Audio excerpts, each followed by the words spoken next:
He's up to the wicket, he bowls down the leg side, and that'll be a wide. First up. All that practice, then you spear your first one right down the leg side. Mulder, the South African, who bowled fantastically in the last game. He bowled beautifully at Durham, didn't he? 2 for 19. He bowled straight through, didn't he, from memory? He did, the first four overs, yeah. He's gone at a very good rate, economy rate of 7. As he's running in now away from us, he bowls a straight delivery on a Midland leg stump line, and it is a dot ball, and there is no run. So 1 for no loss is the score. Sorry, go on, Richard. No, it's okay. The 2 fielders out. A wide third man and a deep square leg. Rahan Ahmed is out there standing in the shadows of the trees. Hasn't been in brilliant form, Josh Bohannon, with the bat in this competition so far this season. As Mulder is in, he bowls, and there's a big hit down the ground. He's got enough on it. The fielders are in. It's 6. Just bounced over the boundary rope by a few inches, and it was a relatively unconventional stroke, played slightly against the line, a bit of a heave really, sort of more of a golf shot than a cricketing shot, as he swung through the shoulders and got it down towards long on for 6 runs. An aggressive shot from Bohannon, who, as you say, 73 runs in 5 innings, not much for a very experienced player. Mulder in, what's his comeback? Oh, he beats him outside his off stump, that's a beauty. Bit of nibble on that off the seam, just moved away from Bohannon, who dangled the bat out, and it beats him outside the edge. Sounds silly, doesn't it, when somebody just hit a 6, a straight-ish 6, but he didn't get all of it. No. and just plopped over. It would have been straight down Long On's throat, but of course there isn't a Long On.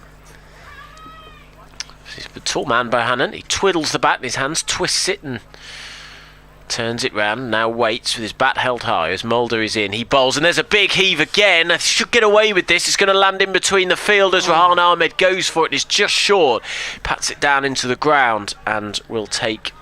there's 2 there, but Bohannon being aggressive from the very off there for Leicester, for Lancashire, again, and neither convincing. At the bottom of his bat, and again he didn't get it all. And if Rahan Ahmed had started sort of 5 or 6 yards closer to that one, instead of, if he'd been in front of square instead of backward square, he'd have probably got there. He was only a yard or 2 short. Rahan Ahmed running round from deep backward square, but seeing the way Bohannon's playing, the Foxes have decided to drop mid-wicket out as well. So the 2 men out are now at backward square and mid-wicket, Ahmed and Patel. Maybe he's trying to heave it over towards the leg side. In comes Mulder. Oh, and he's hit it in the air and caught. Short, fine leg. The trap works nicely. They were trying to bowl straight at Bohannon.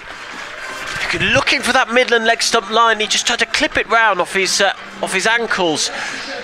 And clips it straight to the man at short, fine leg, and the first wicket goes. Bohannon, what a funny old over that was from him. Hull was the catcher. Hull, the catcher at short, fine leg, taking it, having to tumble forward to take it. It was a low catch. Bohannon goes for 8 off 5 deliveries, 9 for no loss, and Leicestershire have the early breakthrough. Yeah, I think if he hadn't got the first 2, the big hits, quite as cleanly as he did, he actually clipped that one very nicely, Bohannon, and probably think himself a little bit unlucky, and I think he possibly was. And Hull made a tricky catch look fairly straightforward, didn't he? It was very low, and he has a long way to bend down to it, and it was travelling. But as you say, a very mixed over from Rahan Mulder, but he's picked up a wicket, and there's still a ball to go. Yes, of course, I forgot the wide, so we will still have an extra delivery to go. So Mulder, fair-haired, will await the new batsman, the left-handed Keaton Jennings, England international. 98 runs so far, most of them coming in 1 innings though, as Mulder is into him and he flashes this, and that's a lovely shot. Textbook cut off the back foot, and it races away for 4 runs. Just a little bit too much width from Mulder, and Jennings lent into that rather nicely and gets 4 runs. So an expensive first over. 13 have come off it, but a wicket. So you'd probably just say it was still Lancashire's over, as they've raced to 13 for 1. Live T20 cricket here, BBC Radio Leicester. Thank you for your company this evening. On, of course, what is the opening night of the European Championships? Germany against Scotland later. Josh Hull will open the bowling for the Foxes from the Bennett end, beginning to fill up, and the green seats over there in front of the Turner Indoor Centre. A lot of people waiting for the weather. The weather hasn't been great in the East Midlands today. I think they're struggling at Derby, that's for sure. But beautiful conditions. They've put a large speaker on top of the commentary boxes, and apologies about that. You're going to hear it very loud in the effects mics from time to time. Hull then over the wicket, of course, to the left-handed Wells. In he comes with a slip and bowls full on the toes of Wells. Just waited for it, former Sussex left-hander, and turned the bat face, clipped it around the corner down towards backward square, where Rahan is in the shade of the meat. Rahan Ahmed, that is. And Wells jogs one. Brings his fellow left-hander Jennings down to face. Louis Kimber is the man at slip. Vian Mulder did manage to move one away from Bohannon. Hull's chief weapon, one of his chief weapons really, is a little bit of early swing with the white ball. In he comes. Bowls. Bowled him! Jennings absolutely beaten to the wide by that one, looking initially to stroke it away, seemed almost to lose the flight somehow. Hull is a very tall man, and is not a very tall sight screen on that side of the ground, and Jennings looked back up in absolute bafflement there. Off stump was out of the ground. The ball didn't do too much, I don't think. It was quickish. It was onto him more quickly than he expected, but out of the ground is the off stump, and Leicester have made two early breakthroughs. What a start from Josh Hull. I'm afraid to say, I think that Jennings just played down the wrong line there. It maybe just stayed a tad low on him, but as you say, he looked utterly bemused by having his off stump ripped out of the ground. It's a pretty orthodox delivery, still a decent one, decent line and length, decent pace, but Jennings looked like it was a grubber, but I don't think it was. Excellent bit of bowling. Leicestershire have two early wickets, and they've already put Lancashire on the back foot through. I just think he played the wrong shot to that delivery. There wasn't a huge amount of foot movement from Jennings trying to play a cover drive.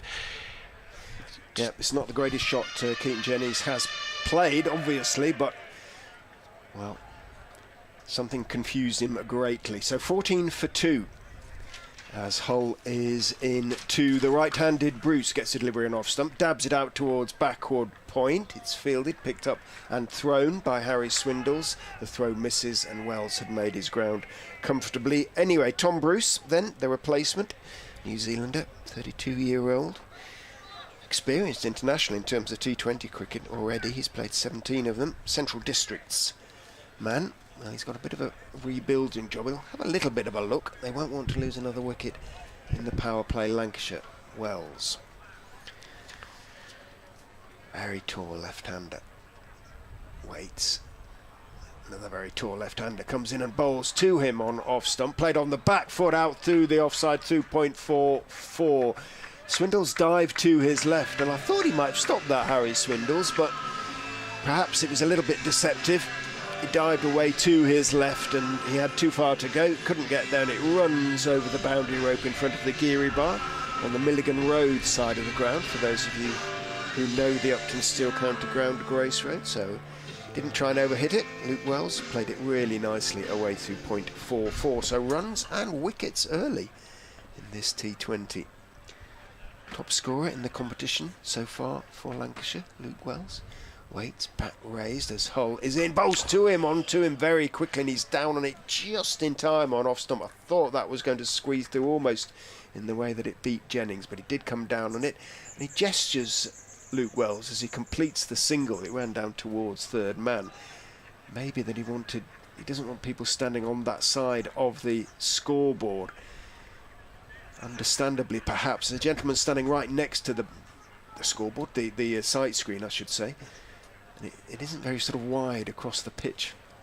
As I said, he's not tall, and Hull is 6'7", and when I bet he's bowling from about 8.5 feet when his hand is right up there. In he comes and bowls, tucks up Bruce. It swings back into him a little bit. It's going on down the leg side, comes off the pad, bounces onto the offside down to wicket-keeper Ben Cox. End of the over. A very, very good one, a testing one for Josh Scholl. Once again, he's taken a wicket, a big one as well, that of Keaton Jennings. 20 for 2 after 2 Lancashire. It's a fantastic over from Hull. He has caused problems in every game that he has played. Batsmen just look like it's a little bit too quick for them, don't they? Seen that in every game. Nice bit of movement in that over too. He brought it back into the left-hander. There was a nice bit of nibble in that. He brought it back into the right-hander as well.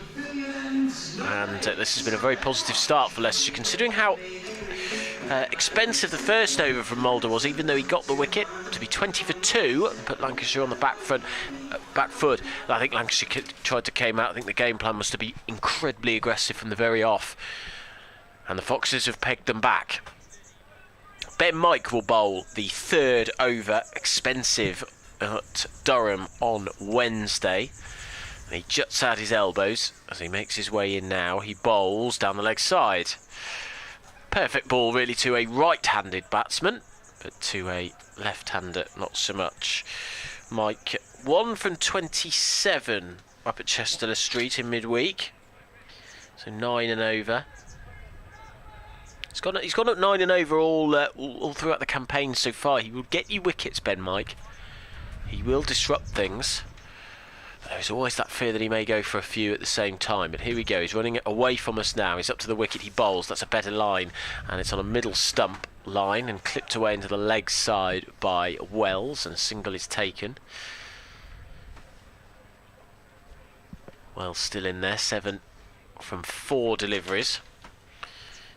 Got 66 against Birmingham last Friday. It was a match-winning innings. Got 2 for 25 as well. We may well see him with ball in hand later. So it really was a man of the match performance. Pretty much won it for them with bat and ball. It's Tom Bruce, the New Zealander, the overseas player who has the bat in. He's at the striker's end at the moment. He's got his bat in his right hand, surveying the scene. He's got Rahan Ahmed at deep square leg.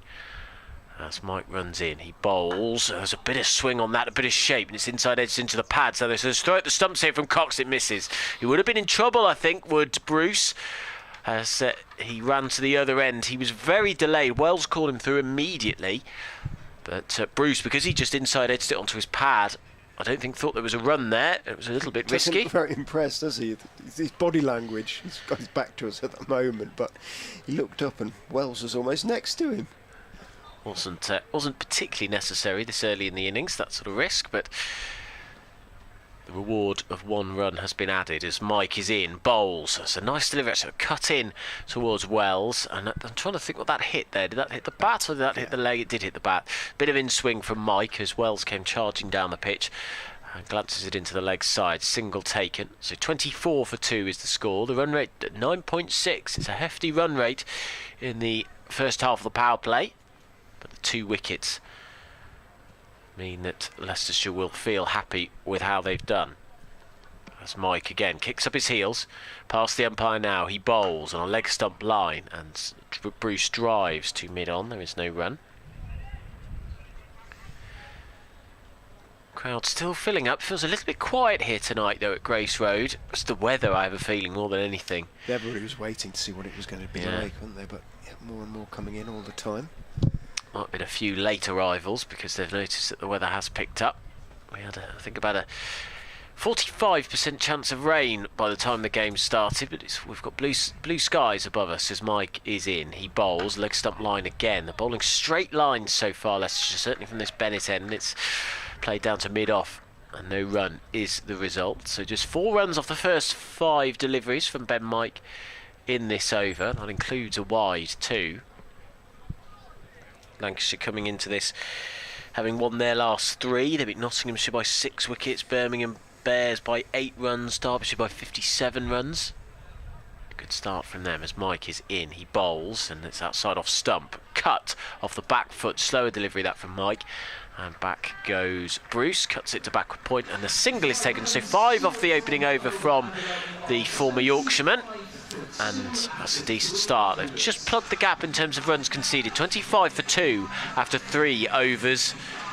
Leicestershire as they host the North Group leaders Lancashire. as the shadows lengthen across Grace Road, but it is a pleasant evening. One of the probably the most pleasant evening we've had. I was going to say in the T20 Blast, but I think arguably across the whole of the season, Richard. Yes, I've had a few comments already saying the stream looks very odd. What's that light? Yes, it is sunshine. We haven't seen much of it at all this season. Josh Hull's going to continue from the Bennett end, bowling to Tom Bruce. Slightly open stance, of course, a New Zealander with a left armour coming over the wicket. And bowled in, middle stump is out of the ground. Hull has done it again. That one did swing a little bit as well, and it was on his back foot, Bruce, and he was beaten to the wide for the second time. An international batsman in 2 overs has had a stump removed by Josh Hull. 25 for 3. What a ripper. That just nip away from him right at the end. We've got the replay in front of us here now. I think that just nipped away from him. Leg stump line, tiny bit of movement off the seam, and back goes the middle stump. This is superb from Josh Hull. We've seen so much of it this season. He's a hugely talented player. That's another beauty. We were on the way home from Durham, weren't we, in the car, and you read to me the quotes from the Durham head coach about Josh Hull. And I'm Ryan Campbell. Hull and Curry, but Ryan Campbell did say, yeah, he said it's always a pleasure, even from the other side, watching 2 young prospects doing very well. But Hull, he said, yeah, we're going to hear an awful lot more about him internationally, he thinks, and I don't think there's any doubt about that when you see what he's doing at the moment and what he has done at various times in his fledgling career so far. So, can he do it again? And he comes now to bowl to Hurst, the replacement on off stump. Hurst is solidly forward, just pushing the delivery out into the off side. And there's no run, but these early wickets mean that Lancashire will have to be a little bit careful. They can't afford to lose 4 in a power play, really. 3 in a power play usually swings the odds against you, literally in those terms. They reckon if you lose 3 in their power play, I think the odds against you winning a game go to something like 70% against you, something like that. 23.4% chance of winning. Yeah, 75%. Hull is in on Hurst's hit, neatly turned away. Smaller man, the right-hander, turned out towards deep backward square, where Mike is the fielder. Throws on the bounce to Cox behind the stumps. 26 for 3. Fantastic player, Josh Hull is such a prospect. As you've already mentioned, the quality of the players that he's... Yeah, gets good players out, doesn't he? And that's, always a sign of a good player, a good bowler, an incisive bowler. Love to get Luke Wells on 8 at the moment as Hull is in. Bowls to him a little bit short. He goes back and calmly turns it wristily, clips it out into the onside. Rahan Ahmed emerges from the shade. The Uptonsteel stand, such as it is. The sun is getting very low, of course, already. Wells takes 1, moves on to 9, brings young Matthew Hurst back onto strike. From Billinge, near Wigan. I think it's pronounced Billinge. I used to cover games up, rugby league games in Wigan. In goes Hull, bowls down the leg side. Hurst tries to help it on its way, doesn't get anything on it, and it is signalled wide by the umpire. Umpire standing at the Bennett end, I should say, is Sue Redfern, and standing at the pavilion end at the moment is the... I don't want to use the word craggy, but there's not much other word for Peter Hartley. Craggy Yorkshire. It's not fair. You're a fellow Yorkshireman, Richard. Absolutely. You can say it more than most. Yeah, this is. I certainly wouldn't be saying it. It's great chap though. He'll chat to everybody. Chatting away now. In goes Hull and bowls. Hurst is tucked up again. He was trying to pull that one away. It was on him a little bit more quickly than he thought. Indicates with his right hand that the bounce was a bit uneven. Perhaps didn't get up quite as much as he thought. Rehearses the little sort of paddle pull that he tried to play. Thumped into the thigh pad, bounced out towards Swindles on the leg side. Dot ball, 28 for 3 remains the score. Wicketkeeper batsman Matty Hurst. He's just looked too quick for the batsman again. That's the thing that surprised me more than anything. These are guys that play T20 cricket all over the world. They face fast bowlers all the time, but there's something Hull is doing that's really upsetting them. Down the slope he comes. Hurst steps across his crease, pulls in the air over mid wicket again. Didn't quite get it all, but he's going to get 4 for it because there isn't a deep mid wicket.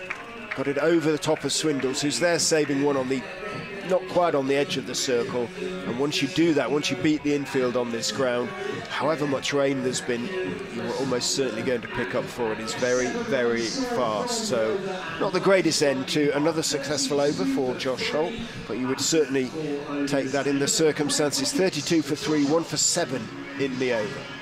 But rest him now, will they? Take him off? Hull? They usually keep him one. They usually have a couple at the end, don't they? The last one and the penultimate one. It's going so well. They use Mulder so well by bowling him through in the first 4 overs. And Wednesday night, it's Ben Mike who's going to bowl his second over, though, from the pavilion end. He's up to the wicket, he bowls, and this is turned around the corner. It's over the head of the fielder. Out there at deep backward square leg now, and maybe being hypercritical, the fielder out there had come off the boundary rope about 10 yards. I wonder whether if they just stayed on the line, it may have been takeable. Easy to say that from up here in the commentary box, it has to be said. Either way, 6 runs is the result. Wells moves on to 15. It was a nicely timed shot behind square on the leg side. And yeah, that's an odd one. I mean, it was beautifully timed, but it was quite flat, wasn't it? And it crossed the rope about 6 foot high, not far from Mulder moving to his left. This one's so difficult to judge though as a fielder. As Mike is in, and there's a different shot this time, and a slightly different result. It's still a 4 though. Forward he went, playing across the line, a sort of bunt to cow corner, pretty effective, and it races away for a 1 bounce 4. So 10 off the first 2 balls of the over, and Wales racing along now after bit of a barren spell for Lancashire, where they'd only scored 2 boundaries in 3 overs. In the power play, they've decided to become aggressive once again. The left-handed Wells waits. There's a bit of a pause here. I think Mike started his run-up and now stops. They're going to have to tighten things up for the remainder of the over. He's in now, bowls a Yorker. Down the pitch comes Wells and gets 4. Not bad bowling from Mike, as Wells was just trying to be aggressive from the very off, and he saw him coming and bowled a Yorker at him, but he charged down the pitch, got it nearly on the bounce, just in front of the bounce, and crashed it down the ground very straight for 4 more. So 14 off the first 3 deliveries of the over. His first over was pretty tight, wasn't it? Just 5 off it. But this is an expensive one, with 9 balls left in the power play. Mike in, bowls a straighter line this time on leg stump, and it's just whipped into the leg side. It's fielded by deep mid wicket, and Wells moves on to 24. That's a punishing start to the over from Ben Mike.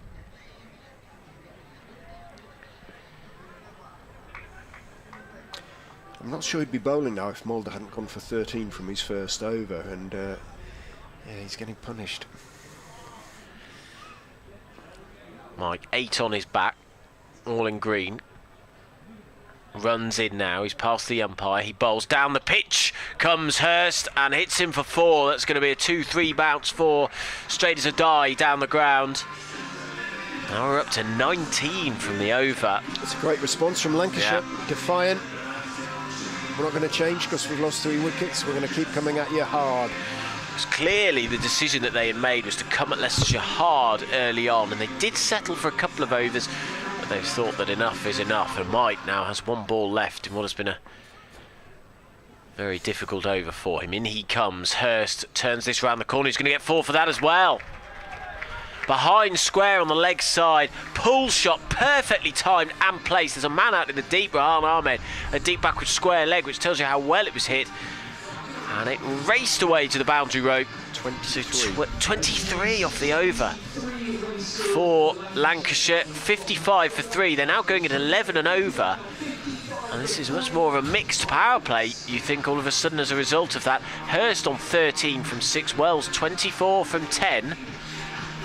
And we've had enough drama for a whole innings in the first 5 overs. 55 for 3 is the score as Lancashire. Yeah, I'm just wondering whether Lancashire also thinking in terms of the possibility of a slightly shortened game if the weather does turn nasty, as can happen. It's difficult for the side batting first. So it can be difficult for the side batting first, so totals are adjusted. Heavier clouds over to the right-hand side.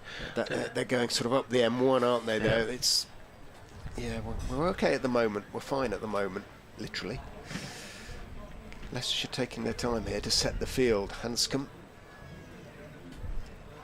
What's the ground staff are being asked to do something? The ground staff are all on. Oh, they couldn't find the ball. It was stuck under the covers. They had to. Rahan couldn't get under the covers, but they got somebody under the covers. They got a stick or something. I'm not saying anything about Rahan's shape at all by that comment.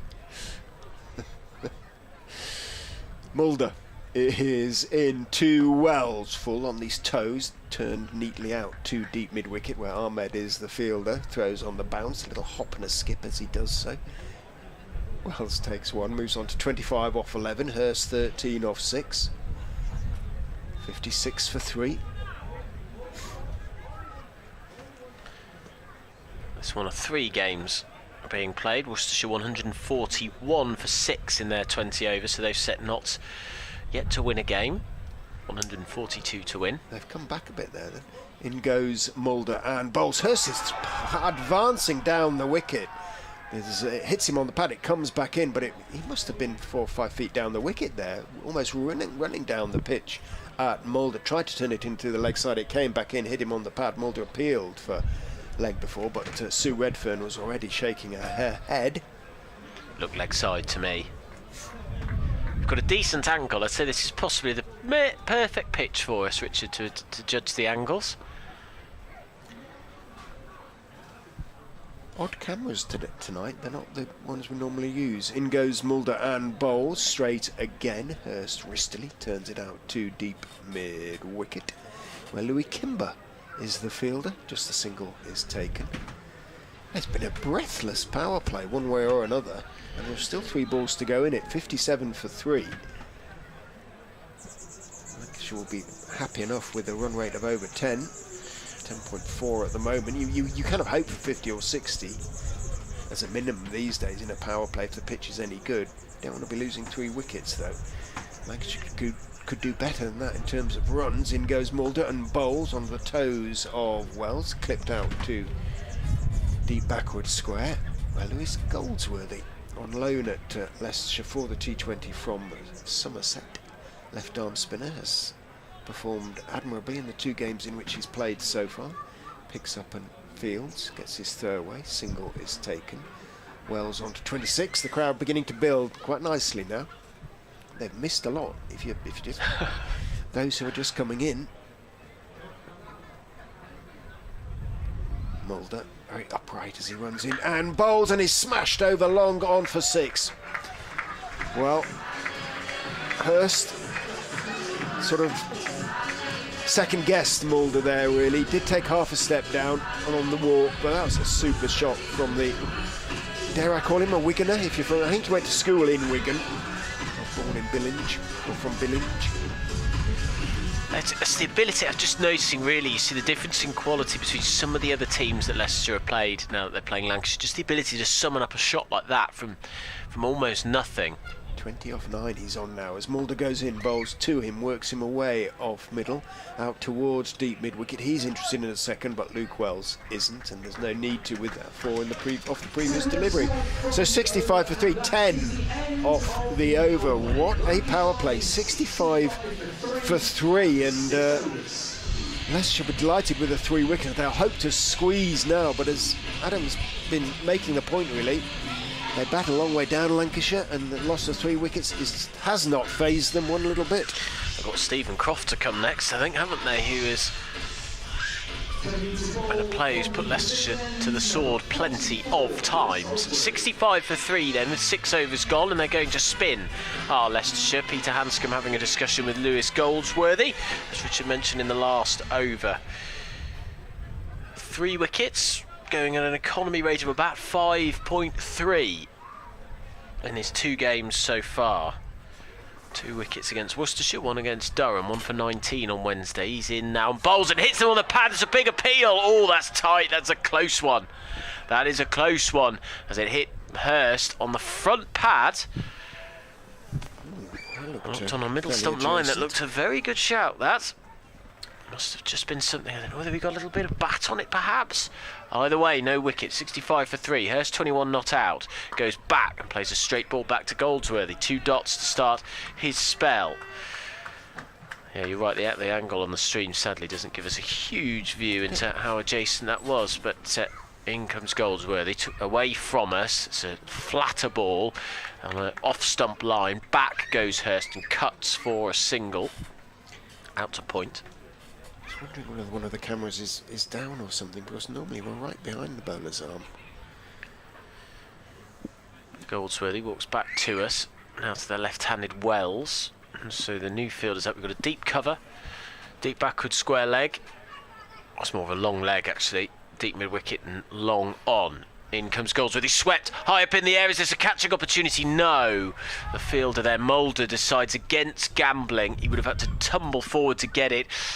It's a difficult one, that. You have to make the call in quick time, whether you risk conceding the boundary or you just concede the single, which is what has happened. 67 for 3, 6.4 overs. This is a good over from Goldsworthy. Cut again from Hurst. Back he goes and clatters it out to cover point, where Ben Mike is fielding. Deep cover point, I should say. Single is taken. 68 for 3. Wells 27 of 13. Hurst 23 of 14. And it's the left-handed Wells who now awaits Goldsworthy. Down the pitch he comes. Left-handed hit in the air for 6. Crunches in for the advertising hoardings. Good shot to finish the over. Just relieves the pressure that Goldsworthy had built during the opening 5 balls of his over, and it was whacked down the ground for 6 runs. And Lancashire keeping up the pressure on Leicestershire, keeping up the high scoring rate. They're still going at over 10 and over. 74 for 3 after 7 overs is the score. BBC Radio Leicester live T20 cricket between Leicestershire and the North Group leaders Lancashire. We're also on Fox's TV, of course. Well, they need another wicket, the Foxes, and quickly, because this partnership is beginning to have a real impact on the game. Hurst 23 off 14, Wells 33 off 14. What can Rahan Ahmed do? Leicestershire will be hoping to do something like Adil Rashid did for England yesterday against Oman, but Lancashire are not Oman. They're a bit better than that, and the pitch is a bit different as well. In goes Rahan and bowls, brings Hurst cautiously for once forward on off stump, just having a little bit of a look at one at least. Matty Hurst pushes it back up the pitch to the young England all-rounder, who bounces in and bowls. Hurst has seen enough, leans forward, clips it firmly out through mid-on. Out to Mulder, who's out there on the long on boundary in front of the semi-permanent hospitality marquee. Good to see everybody actually watching the game. So out of there, keep their eyes on the ball. Been 1 or 2 hit in the crowd recently at various grounds and been injured, so do keep your eyes on the game. Ahmed is in too well, short, tries to pull it, doesn't, skids on, and he doesn't get anything on it, bounces off the pad, hit him outside the line of leg stump, got away with that one a bit. Rahan Ahmed, when I say a bit, I mean a lot. In he goes, Sun comes back out, bowls outside, off stump, Wells goes back, chops it away through the vacant area of the covers. There is the sweeper out there. Ben Mike has to run up the boundary a little bit, but it is still just 1. Both having a look, aren't they, to the slower bowlers? Ahmed is in. Hurst is looking to drive, but not putting his weight into the shot. It's Hanscom who feels at extra cover. He's looking to save one. He's sort of 4 or 5 yards inside the circle. Ahmed in again to Hurst, who goes back and pulls the short ball out to mid-wicket for 4. So again, the last ball of the over goes for a boundary. What had been a pretty decent over up to that point in terms of runs conceded. Well, it ends the wrong way as far as Ahmed and Leicester are concerned, and strongly as far as the Red Rose is concerned. 80 for 3 after 8. And you have to give credit to what is fantastic batting. They're just having a look at Ahmed and Goldsworthy. First 4 deliveries, seeing what they're doing, but they're not allowing the pressure to build hugely. They are keeping the run rate up by hitting and being aggressive to the final ball of the over. Wells 34 off 16, the run rate at 10 and over as Goldsworthy continues his second over on a middle stump line, bowling left arm round the wicket.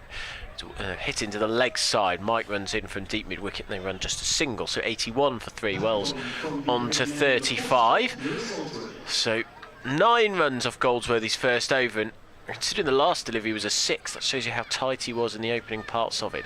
In he comes again. It's a short one. It's clubbed down the ground, baseball style, to long on, where Scott Curry, 32 on his back, fields. 82 for 3 the score. Some fans making their way round. I think some man with a couple of pints in his hand and someone else with a burger as Goldsworthy's in. Down the pitch comes Wells. This is a catching opportunity. Swindles takes it. Tossed up, floated up, the tempter from Goldsworthy, and they've fallen into the trap. Chipped up into the air, and Swindles makes no mistake at long on to the left-hander. That's a big breakthrough. It breaks a big partnership, and Wells has to depart for 35, a batsman who was looking very promising indeed. Leicestershire strike back and are still on top in this T20 match. 82 for 4 is the score against Lancashire, the league leaders, who are struggling at the moment. Yep, Foxes needed that one. They will be hoping that will just put something of a check on the scoring rate, but in comes George Balderson. Mentioned him earlier, all-rounder. Hasn't played, as far as I'm aware, T20 cricket for Lancashire previously, but has been performing well for the second team in T20 cricket. And is a very effective player, a very effective all-rounder in first-class cricket already. 1 for 11 off his 1.5 overs to the new batsman, George Balderson, playing his first T20. In comes Goldsworthy, and forward comes Balderson, just defending into the leg side. That's just 2 runs off the first 4 deliveries, Richard. Let's hope he can, from Leicestershire's point of view, can get out of the over strongly this time. In comes Goldsworthy, bowls, back goes Balderson and clips it into the leg side. He's off the mark in T20 cricket. Is the young man, all-rounder, playing his T20 debut. He's played quite a few county championship matches, 2 centuries and 8 50s in that, academy product. Mancunian, well, at least Manchester born anyway, so.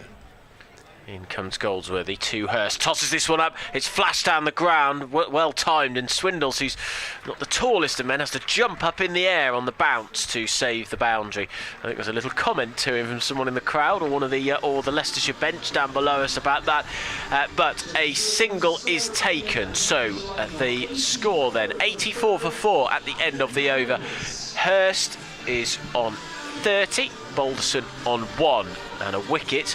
And just 4 runs from the over, Richard, puts Leicestershire in a decent position against the Red Roses. He's actually playing with a broken bone in his hand, Harry Swindles, which is why he's not keeping for the twos at the moment. He's the deputy wicket-keeper, so to speak, for Leicestershire. So Rehan Ahmed from the Bennett end. Hurst drives firmly, gets to the ball on the, not quite on the full, but gets the pitch of the ball, drives it out too long off. Scott Curry is out there. It's a bit surprised we haven't seen Curry bowl as yet, or didn't see him in the power play. Rather perhaps than Mike. Balderson. He's taken guard. He's just composing himself. Wanders up the pitch. There's a spot of gardening. Looks around. Twiddles the bat in his hand. Sees Ahmed's ready to go. In goes Ahmed. Bowls on off stump. Driven hard down into the ground by Balderson. Coming in from the extra cover boundary is Louis Kimber. Nice sidearm throw. On the bounce to the... I was going to say fair-haired, but it's a sort of shock of almost white hair that Ben Cox has got at the moment. In goes Ahmed. Bowls to Hurst. Driven back down into the ground and back to Rehan Ahmed. Whether it's a natural colour, I have my doubts. Ahmed in again, bowls nicely, straight, but just turns his wrists on the firm push. Matty Hurst, and out towards mid-on it goes. Mulder runs in from long on to field, one is taken. Bowling much better length today, Ahmed. He was too short against Durham on Wednesday, wasn't he? He was expensive, but this is decent stuff. He goes and bowls, very full this time, waits for it, bowls and clips it firmly out, too wide-ish, long on. Good throw from Curry, but always likely to be two because he had a lot of ground to make up to get to the ball. Scott Curry running to his left in front of the electronic scoreboard. Got it away quickly, the throw, but quick, these two young men, Hurst and Balderson. Balderson made his ground, waits as Ahmed is in, bowls to him, he goes back, plays it with a straight back down the pitch on the onside. Ahmed fields in his follow through, so you can probably hear 5 runs from the over. We are at the halfway stage of the innings, and it could go either way, really, couldn't it? 89 for 4. If these two stay together, and Hurst certainly, particularly he hangs around, good score could be 160, 170, but that hasn't necessarily been a winning score on this at Grace Road so far this season. Yeah, I mean, in theory, Lancashire will be targeting with a couple of decent partnerships. Lancashire would think that 200 is in view considering that start, but the 4 wickets count quite significantly against them. So Leicestershire will also think they could peg them back to 140, 150, as you say, Richard. That's why it's so much in the balance. This could swing either way. Hurst backs away from his stumps. Someone moving behind the side screens, I presume, down in front of us. He just moved away, wasn't quite ready. So Curry's bowling on the angle. His first ball of this evening. In he comes. Oh, and he's bowled him! At first I was just about to describe it as way too down the leg side, but he moved away from his stumps, had Hurst, and it crashed. Either it was swing or I thought it crashed into his pads and back into the stumps. Either way, it did move back into him, and Hurst goes. That's a big wicket for Leicestershire. We were talking about which way the pendulum would swing in this game, and that swung a big way to Leicestershire with the loss of the 5th wicket. Hurst has to depart for 32. Lancashire 89 for 5. No, I think you call that right. I think it sort of flicked the pad and went on to leg stump as much as anything, but great start, great length from Curry, really. It was pretty much Yorker length, wasn't it? And he backed away and it was very full, and that is a huge wicket. Feels a big wicket, that. Feels a big wicket. Curry celebrated there. He's not one for normally for celebrating. But did he raise a finger? Did he no, actually, he did it. We had a fist pump. Did he? Yeah, we did. I bet he didn't smile, though. He just does not smile, does he? Big tall man, dark brown hair. He juts out his elbows as he runs in now. He's up to the wicket. He bowls on a leg stump line to Stephen Croft, who clips him into the leg side behind square, and they'll run a single. Croft has put Leicestershire to the sword quite a few times. He's like one or two batsmen around the county circuit who've been around a while who you just expect to score runs when against the Foxes. He's in that group that makes you sigh and weep as soon as they come to the crease. Well, you just you kind of resigned it's going to happen. Samit Patel and Wayne Madsen definitely in that club Absolutely, as well as absolutely. Curry is in. Bowls, slower delivery, just back of a length too, nicely bowled to Balderson. So 2 new batsmen in for Lancashire, 90 for 5 the score, 10.5 overs, just 2 runs off the first 3 deliveries of Scott Curry's spell. That run rate down now to 8.7 and over. It's a key part of the game. You think Leicester should make another quick breakthrough, particularly if they can dismiss Croft cheaply. They'll be delighted. Curry moves away from us, bowls on a full length. It's a Yorker, and nicely bowled to Croft, who just drives him down the ground for a single. There was a bit of shape to that one as well. There wasn't, just a little bit late, and that's what did for Hurst, I think, too.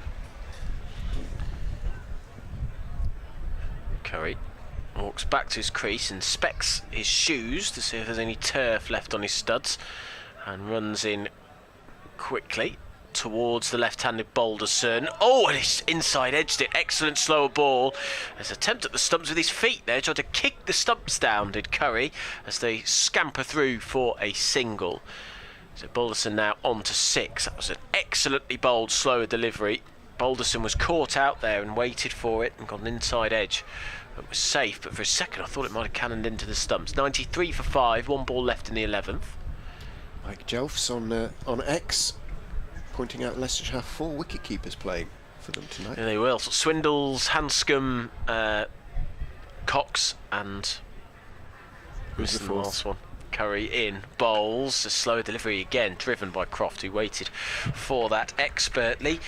Kimber's actually very... Kimber, of course he is. The man who can do everything. 94 for 5 at the end of the over as the single is taken. So Balderson 6, Croft 3, and just 5 runs and a wicket from that opening Curry over. And it does make you think, Richard, you mentioned it, while we didn't see him earlier, he's not going... He might be able to be bowled through, mightn't he? They might be saving him for late in the innings. It went so well for them at the end against Durham, you'd be surprised if they'd changed that sort of particular formula. So maybe, as you say, that he'll bowl a couple and then they'll go back to Goldsworthy and then he'll come back and finish off. Ahmed is in and bowling, wristily driven by Croft, or out into the offside. Hanscom moves smartly to his left to field, and there is no run. He's on the coaching staff as well now, isn't he, Stephen Croft? Is he? Yeah. As well as got this playing T20 white ball. Again he's driving, again Hanscom is the fielder, again it's a dot ball. 100 runs so far in the competition at the strike rate of 123 for Stephen Croft. Now what's the problem? Umpire Redfern is signalling to Peter Hanscom about something, not quite sure what, but Hanscom raises a hand in acknowledgement. In goes Ahmed, bowled slightly wide outside off stump, cut hard down into the ground, not timed by Croft, but he's going to pick up a single because it's wide of Hanscom, who has to move 10 yards or so to his left from extra cover to field. So comfortable single. 95 for 5.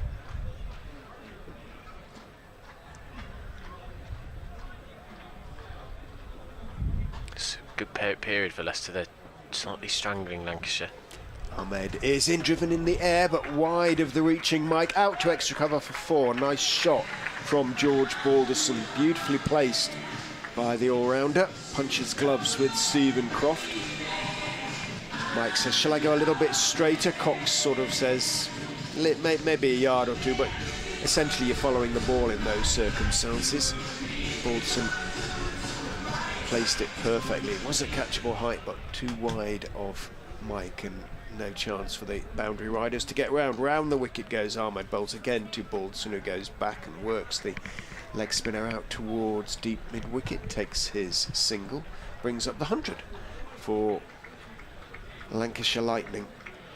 You always say double the score at 12 overs, which well, is you approaching. Do. I haven't heard that before. Come on, in goes Ahmed and bowls, and driven by Croft out to long off 4-1. That must be a saying in your neck of the woods. I haven't heard that one. I've heard that he doubled the score at 12 overs, so it might be apocryphal. I think it's a useful little tally, because you will generally try and push on towards the final few overs, and that's what I mean by Lancashire will still think that the late 100s, but possibly even 200 is within their grasp. They just need 2 batsmen to go on from here. But they've, in terms of run scoring, they set a good platform, but the wickets have tumbled, which has meant that 101 for 5, they are still vulnerable. 7 So that'd mean, the last 5 overs, 6, 4, 5, 5 and 7 conceded. In comes Curry to bowl his second over. It's a straight delivery, that looked quick. And Croft, half forward, half back, sort of drives at it a bit nonchalantly and gets a single. So he moves on to 6. 6 off 8 for him. Balderson 11, the left-hander. And Curry bowling right arm round the wicket. They're sending the fielder, Harry Swindles, out to deep mid-wicket. He was in the field, and a man who was a deep backward square leg moves around to long leg, so a little bit square. Is there a man moving down here to long arm? There is. Curry in, bowls outside off stump. I think that's a dummy. It's a dummy from Curry, who bowled a slower ball outside off stump. Balderson expecting a leg side delivery or a straighter delivery, considering that the field had been changed. He just tossed that one up outside off stump, no run. Stephen Croft actually has his best T20 bowling figures against Leicestershire. But if I tell you it was taken back in, believe it or not, 2008. Wow. 3 for 6 he took on this very ground. In comes Curry, he bowls, and that's clipped round the corner. I thought that might have gone very fine and for 4, but in the end it goes for nothing. Not sure whether that hit the pads or the bat. Either way, nothing doing, and so the score remains 102 for 5. Just to remind people, if you're just joining us, this stat that we have discovered, I will credit Liam Gibbs, formerly of this parish, formerly of BBC Radio Leicester, for this stat. Leicestershire have won just once at Grace Road in the history of the T20 Blast. In comes Curry, bowls, a slow delivery again. It's heaved on the leg side, splitting that long leg and deep mid wicket. They're running back for the second. It's a little tight, and Cox rather lackadaisically takes off the stumps, but the batsman was in, so they rush through for 2. Good running from the Lancashire pair out there at the moment. Balderson on to 13. He's looked busy out there, the left-hander. 1 win since 2003. That came in 2016. Mark Patini and Cameron Delport scoring the runs for Leicestershire. That's the only time since 2003 that Leicestershire have won at home against Lancs. In comes Curry, bowls, excellent delivery outside off stump. Balderson didn't really move his feet to the delivery. Tried to open up that front leg to whack it away on the leg side, but it wasn't quite the ball for that. The angle working against him. And so there is no run. How many off this over? Is it just 3 from this over, Richard? I think it is, isn't it? 101 was the start, yeah. So 104 for 5 the score. BBC Radio Leicester, Fox's TV. Adam Whitty, Richard Ray with you as Curry moves away from us. He's up to the wicket, he bowls. Oh, and that's hit inside edge onto the pad, otherwise that was absolutely plumb. But it was inside edged by Balderson as he again tried to heave it towards cow corner, and they run through for a single. So 105 for 5, just 4 off the over. And Leicestershire doing excellently. So again, just to reiterate that, since the 8th over, 6 runs, 4, 5, 5, 7 and 4 have come off those overs. So the run rate has decreased dramatically. Leicestershire putting themselves in a decent position here to get a defendable total, having put Lancashire into bat, winning the toss at the start of the evening. Well, Peter Hanscom is hoping for another breakthrough here because he's going to go back to Hull. Sometimes keeps Hull's 2 overs back for sort of overs, sort of 18 and 20, something like that. But he's decided to bring the 6'7" teenager back on relatively early, over 14. He's coming down the slope, of course, from the Bennett end, and bowls down the leg side to George Balderson. Tries to whip it away, doesn't get anything on it. Taken by Cox, but of course signalled wide by umpire Redfern. Interesting choice to bring Hull back. I certainly see why they've done it. They could really do with a wicket, couldn't they? They really feel like they were putting a lot of pressure. They do bat deep though, Lancs. Still Chris Green to come. Hull turns, comes running in and bowls and trying to hit it straight back past him. It's rather clothed by Balderson. It's in the air for a few feet, and Hull's right hand started to go down, but it was in the end a couple of feet wide of him. It trickles out towards mid-off. Hanscom comes into field, and the single is comfortably taken in the end, but again a little bit of extra pace and bounce just confounded Balderson's attempt to hit it pretty hard and straight. What will Croft make of him? What do you call somebody from Blackpool? Blackpudlian? I don't know. Blackpoolian? Yes, probably something simple like that, isn't it? In goes Hull and bowls to Croft outside off stump, cut away very nicely by Croft. Just used the pace of Hull. There was just enough width. All you need to do in those circumstances is let the ball come on to you. Oh, I say all you need to do. It's not easy to do, but you don't have to try and muscle it away if you've got that little bit of width. You can use the pace already on the ball, and Croft did that. He used all his experience there. Got it wide of Goldsworthy, who's a sort of short backward point almost rather than short third man. He's quite wide there. And without there being a third man, it was always going to be 4. In goes Hull. Bowls to Croft again, who goes back, and again he's working it down to the same place, and again the result is exactly the same. At the moment, the old fox is getting the better of the young fox. Stephen Croft using all his experience. Puts Hull away for consecutive boundaries to exactly the same place. 14 off 10, 115 for 5. Risk-free shots as well, really. It's very clever batting. Runs, it is. There's not many gaps out there to find it in that way. They've moved the field around to stop another repeat. They've had to put third man in now. It means Goldsworthy's gone to that sort of very short, fine sort of third man. Almost sort of leg slip, really. With a wider third man behind him. In goes Hull and bowls. That's a better line. It's worked nicely, nonetheless off stump by Croft out to Ahmed, who's on the sort of point/cover boundary. One taken. You're a Black Pudlian, apparently. Black Pudlian. That's what I segment for that, in the Black Pudlian. Yeah. Sounds right. A proud Black Pudlian. Proud Lancastrian, anyway. Stephen Croft. 15 off 11 for him at the moment. 116 for 5. Again, you feel like the innings is at a bit of a crossroads. Hull into Balderson. Bowled short. No ball. He's overstepped. He does do this from time to time. It's going to be a free hit. It was sort of pulled around the corner by Balderson for 1. But Hull had overstepped. So what will Croft make of the free hit? He bowled one against Durham. Got away with it. In that the free hit wasn't sort of hit over the boundary. It went for only 1, but just trying that a little bit too hard there, Josh Hull. What will Croft do with the free hit? Will he make a bit of room? Will he wait?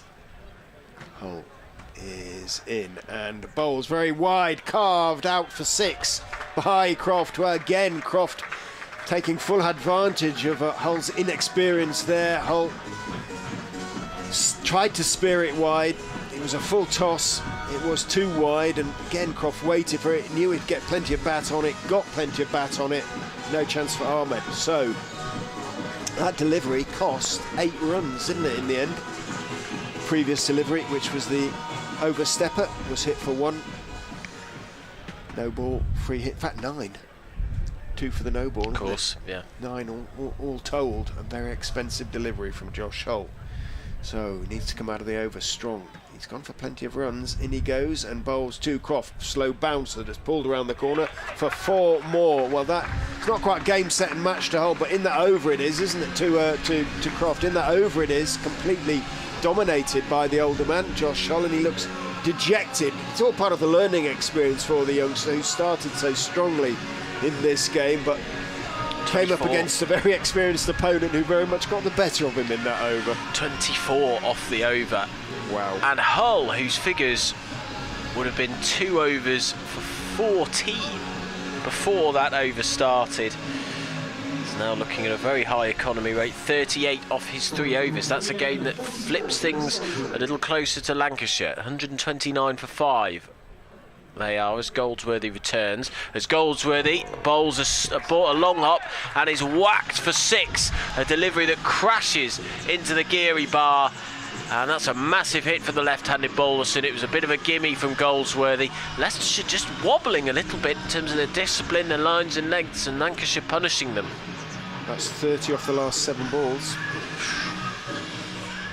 135 for 5 now. In he comes, he bowls, hit high up in the air. Now this is a catching opportunity. Down to long off, it's taken by Curry, who rolls the ball nonchalantly back and doesn't even celebrate with his teammates. Everybody else wants to celebrate. Curry's gone to go and get a drink. Big wicket that for Leicestershire. Just felt like that was getting a little bit out of control, but Goldsworthy's hauled them back in. Balderson trying to go for the big hit down the pitch.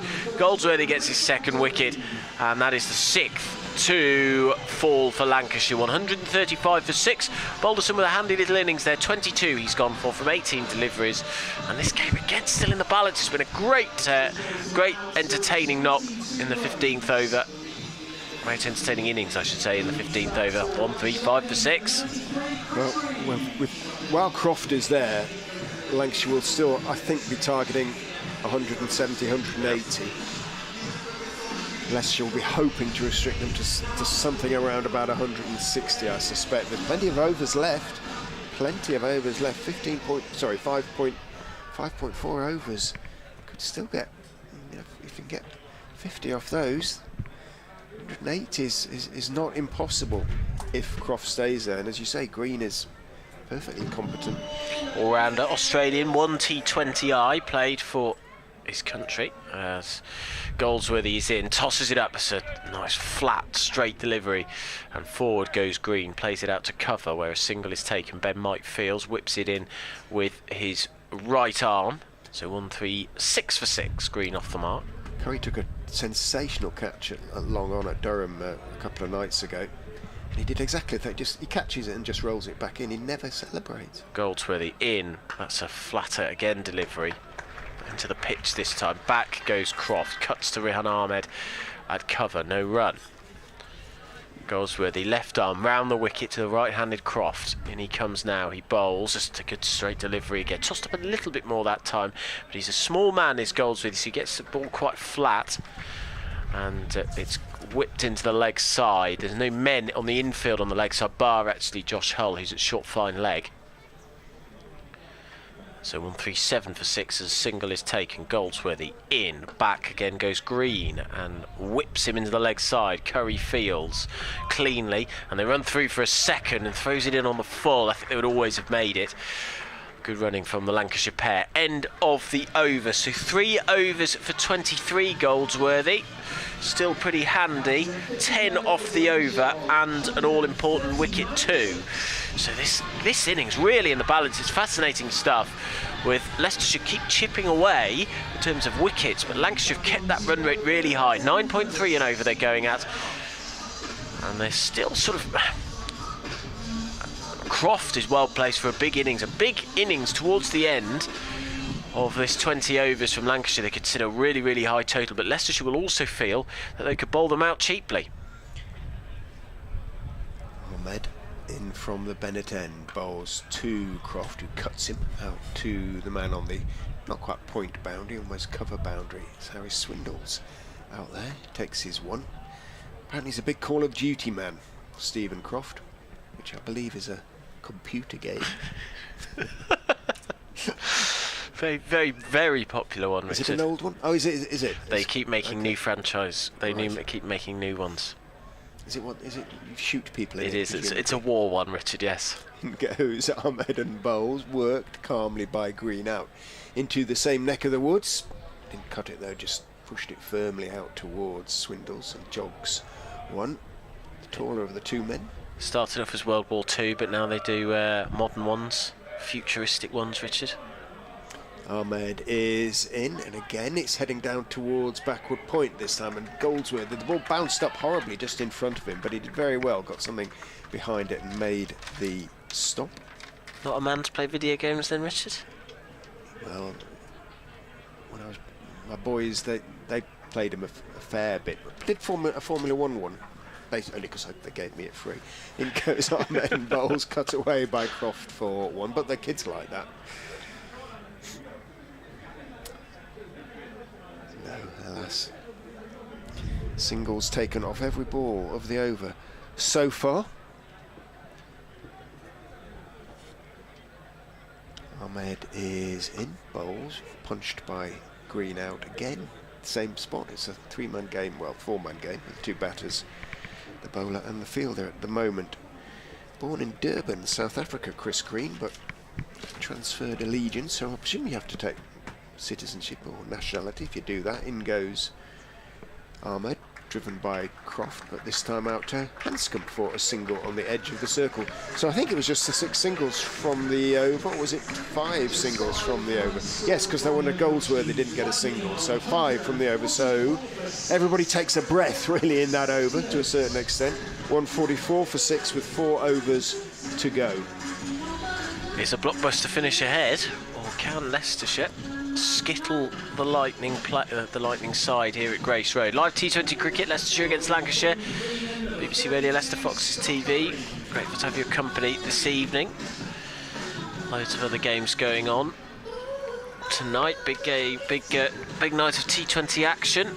Notts 49 for 1 in pursuit of 142 at New Road. That game started earlier than everybody else. Somerset 11 for no loss when the rain came against Kent down at Taunton.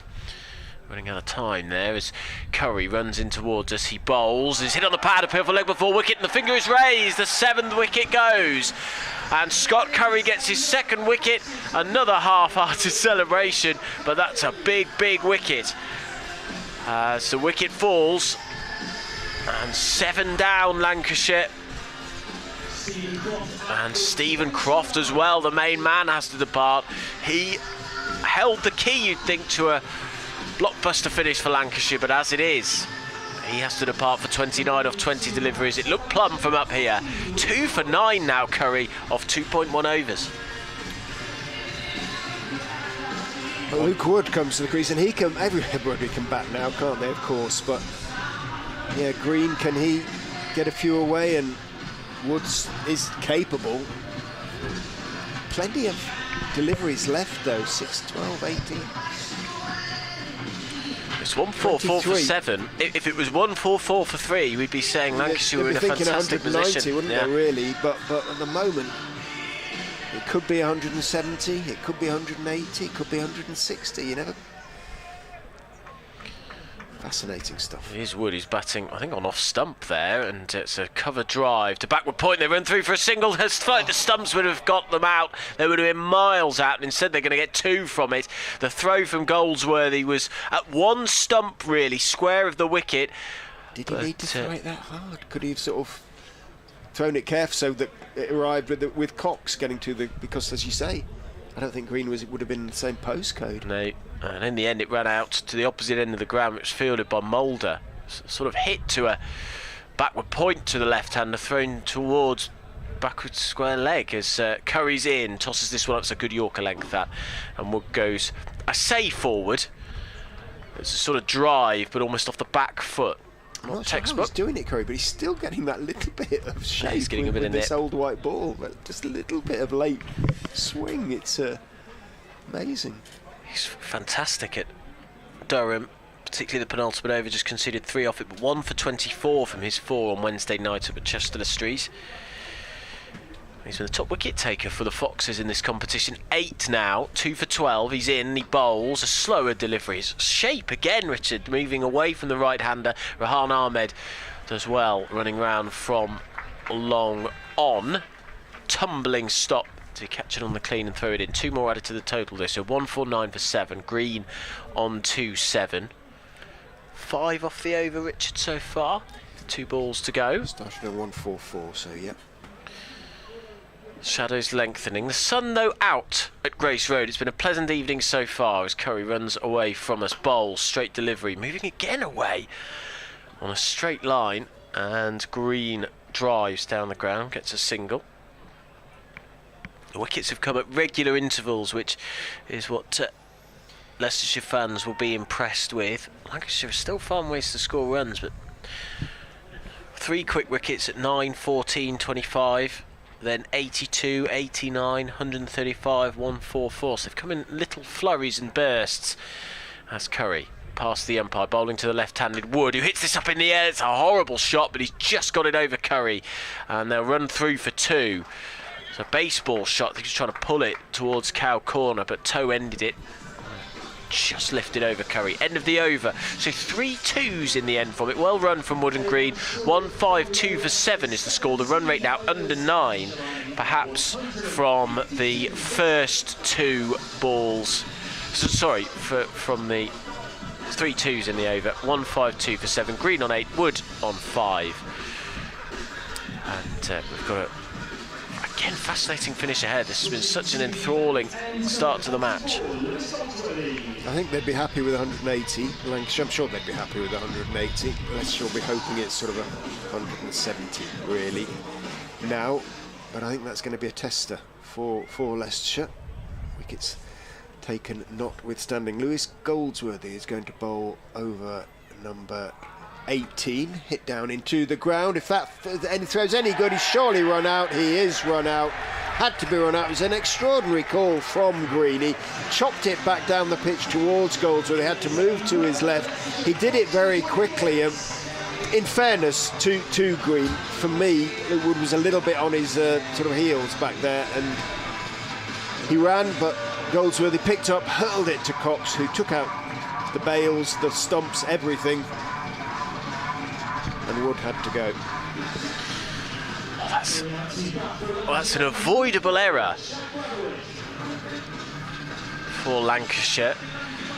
And that's 3 wickets in quick succession. 3 wickets for 17 runs, which have stopped them from getting a big score.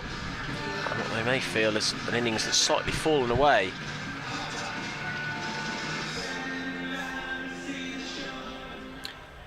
Good work though by Goldsworthy. Alert. Yeah. Alert. And it was sensible. He didn't try and overthrow it this time. Didn't try and hit the stumps himself. He knew that if he got it into Cox's gloves, then the run out was going to happen. Changes to the field as the right-handed Blatherwick comes in. Still 17 balls to go.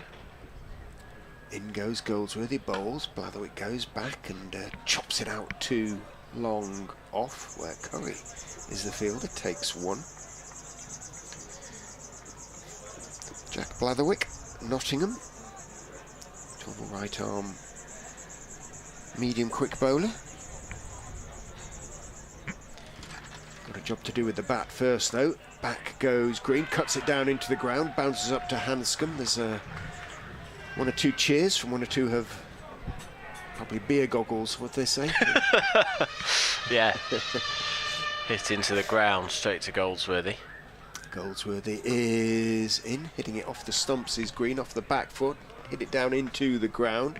In comes Mulder beg your pardon, in comes Curry to field, and it is going to be just the single. The wickets, you do feel now, are just beginning to have, at last, some sort of impact on the scoring rate. 154 for 8, just the 2 runs off the Goldsworthy over so far. Goes in and bowls. Blatherwick dabs it delicately out towards backward point, but it goes more or less straight to Ahmed, so that's a dot ball. He's really bowling with the angle, Goldsworthy, isn't he? He's bowling right at the edge of the crease. Jogs in and bowls. Back goes Blatherwick, pushes it out into the offside, and that is an outstanding over from Lewis Goldsworthy.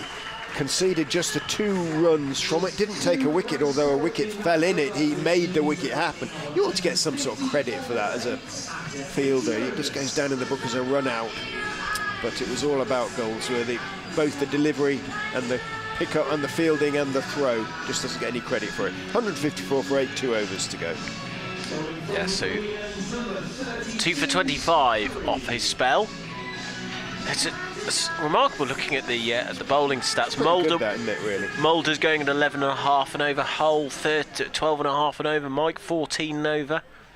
Curry though, outstanding.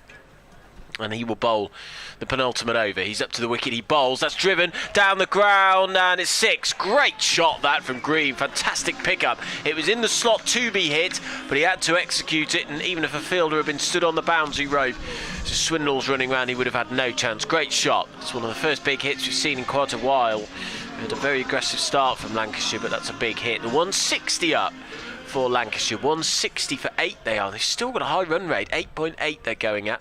As Green bends his knees, crouches as he awaits for Curry. He goes for a big hit high up in the air. Goldsworthy should take this at cover, and does. Curry again doesn't celebrate. Is that his 3rd wicket? Yes. He can't be far off best figures. Would you? Can't be far off his best figures. 4 for 24 is best figures, but he won't be far off it now. Another wicket for Curry and another for Leicestershire. Lancashire 9 down, 160 for 9. And this innings from the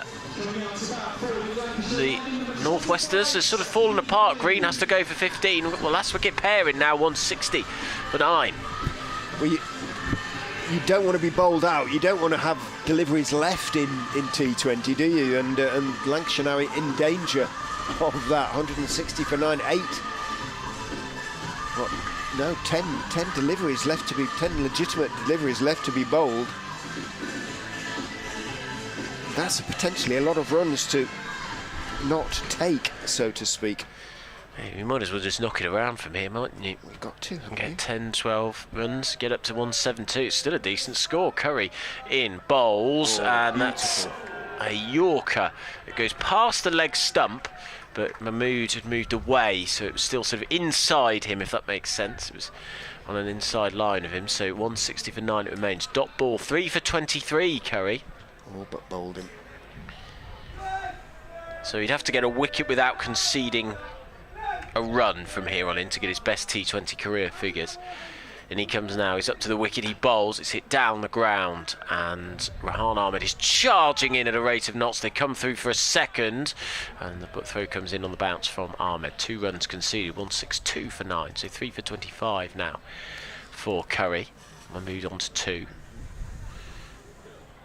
Bale has fallen off the wickets at the striker's end. Ben Cox goes and retrieves it and plonks it back on there. So Curry, right arm, over the wicket, bowling to the right-handed Saqib Mahmood.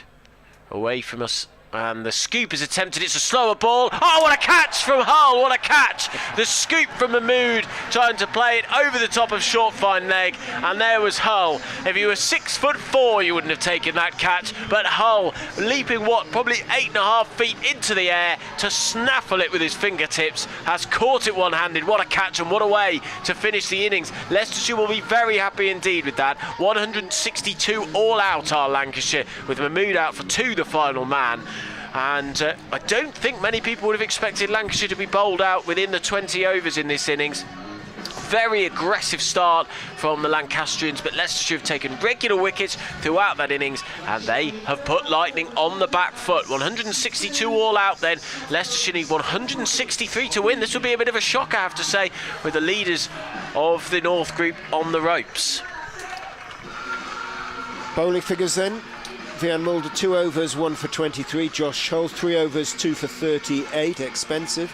Ben Mike 2 overs, none for 28. Lewis Goldsworthy, possibly the pick, certainly one of them, 2 for 25 from 4. Rahan Ahmed none for 23 from 4. Scott Curry, well bowled young man, 3.4 overs, no maidens, 3 for 20.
gets that bowling fitness back into him. And he had a horrible injury, didn't I? I remember reading an article a while ago. It was literally like he could barely walk, could he? Away he comes now, and he comes hit by Patel. That's a big hit. It's going to plug, I think, in the ground. He's got it over cover. Will it race to the boundary? It's going to dribble over the boundary rope at a wide, long off region.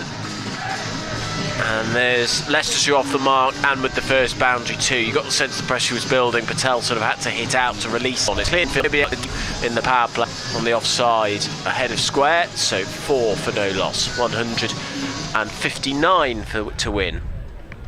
He got a stress fracture in his back. That was it. Mahmood. Patel 48 off 44 balls on Wednesday. It's a very good innings from him. He faces Mahmood.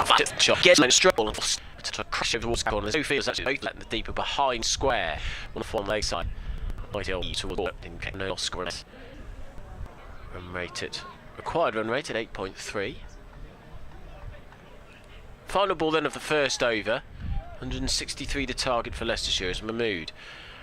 Right arm over the wicket, bowls to the right-handed Patel, who again flashes at this, and a bit of outswing means Patel doesn't get anywhere. Game, but you know, you kind of think for his season potentially, Solbunja hasn't made the weight of runs that remotely the weight of runs that would sort of justify his immediate return to the side if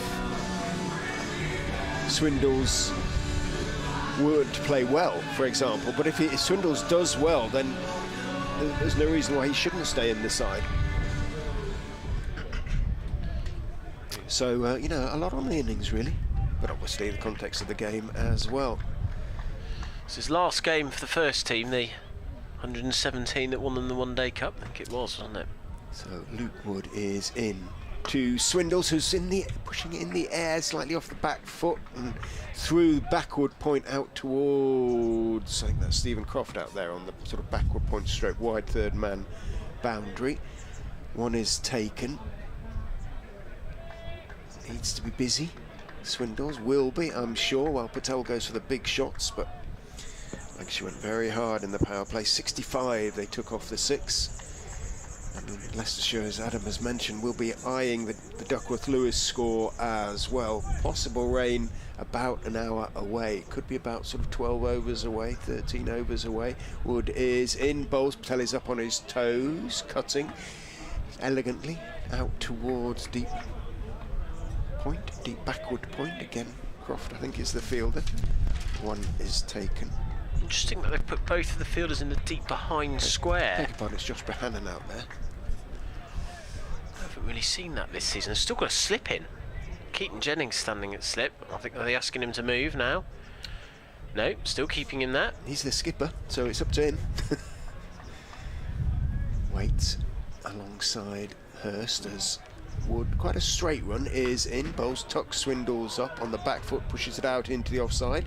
Patel had advanced a long way down the wicket, was sent back and made his ground comfortably enough. Tom Bruce. Big unit is Bruce, isn't he, there? An extra cover. Good lengths from Lancashire so far. I wonder if he's just choked back his pace a little bit, Wood. I was thinking of him a slightly sort of quicker, skiddier, swingy bowler. Coming down the slope from the Bennett end. In he comes. Bowls. Swindles drives, thick outside edge. Bounces a couple of times, but is stopped at a short fine leg on the edge of the circle. On the juggle. Blatherwick, I think that is.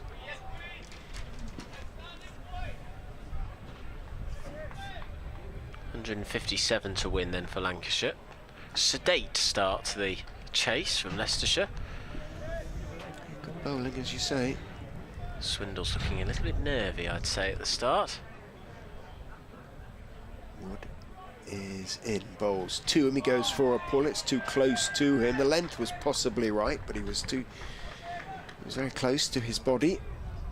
Just between the body and the bat indicates Swindles. It might just have moved a bit, but he's struggling a little bit at the moment, the Foxes batters. Swindles undoes and redoes his gloves. One to him of 4 deliveries. Not quite the start he would have liked. As I say, quality bowling as well, making a difference. Wood. In. Bowls. Again, tucks Swindles up. He's got it away into the covers. Bruce picks up and throws, but misses, and Patel had made his ground. Single taken. Good over. 3 runs from it. A good start by Lancashire. No wickets down, but the Foxes' batters already under a little bit of pressure. 7 without loss after 2. Duckworth Lewis at 12 at the end of the over. So I think we're way off. I mean, if you look at the conditions, very high cloud. There's a little bit of grey cloud, but there's no danger of any rain. And the clouds are coming from our right, aren't they? And it looks clear from over there. But beyond that... Yeah, beyond that, as you say, about maybe an hour. Might be lucky. So 156 to win then. Harry Swindles will face Saqib Mahmood from the pavilion end. Right arm over the wicket, bowling to the right-handed Swindles, who's 2 not out. Shadows lengthening across Grace Road. Some of the Lancashire players have their hands in front of their face as Swindles goes for a pull shot across the line. It's the wrong line for that shot. Playing across it, really, it's just the wrong line to be playing. You try and late cut that. It's a pretty safe shot, really. There's nobody in the infield to catch you.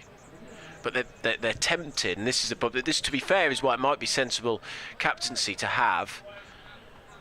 To leave that area square on the leg side open, it tempts players into making shots across the line because they feel like there's a sort of freebie over there. In comes Mahmood, running away from us. He's up to the wicket, he bowls, back goes Swindles, and this time it goes square. It's just a little late on it. Here's the wicket-keeper batsman. For those Lancashire fans listening, Leicestershire fans will know this story, absolutely, but for Lancashire fans listening, Swindles was looking for accountancy jobs, sat in his bed the night before the One Day Cup fun. He gets a call from Alfonso Thomas telling him he's playing, and then scores a magnificent 100, fantastic partnership with Sam Evans to win them the game, and then gets a 2-year contract off the back of it. It's Patel who's facing, though. He tries to heave it and gets 4. Trying to find that region. They are vulnerable. If you do connect through that leg side region, then it will possibly go for 4. And on that occasion, despite Wood's despairing dive to his right, it crashes into the boundary. Patel finds the 4, and Leicestershire now into double figures. 12 for no loss. Patel onto 9 from 8. The sun really bright, isn't it, Richard? You look at those fielders on the offside, so at sort of cover point and then cover.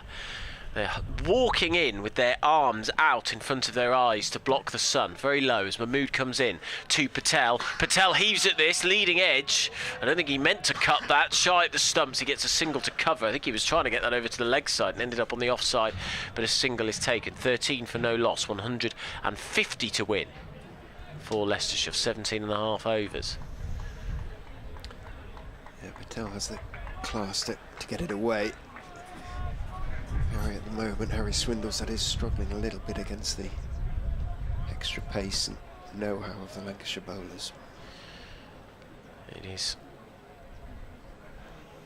Swindles facing as Mahmood is in, and back goes Swindles. Sends Patel back, hit straight to cover. There is no run. Unfortunately, he's not looked busy enough, Swindles. That's why I kind of wanted to see Ahmed opening, really. You never quite know what you're going to get from Rehan, but he has got the eye and the quickness of hand to get a few away. He was great at 3, wasn't he, against Durham. Run out in a rather calamitous fashion, but he was really aggressive in that game last week. Here comes Mahmood then. 3 balls left in the over. In he comes. Swindles goes for the uppercut and misses. 12 for no loss. The pressure building slightly, and that is the end of the over.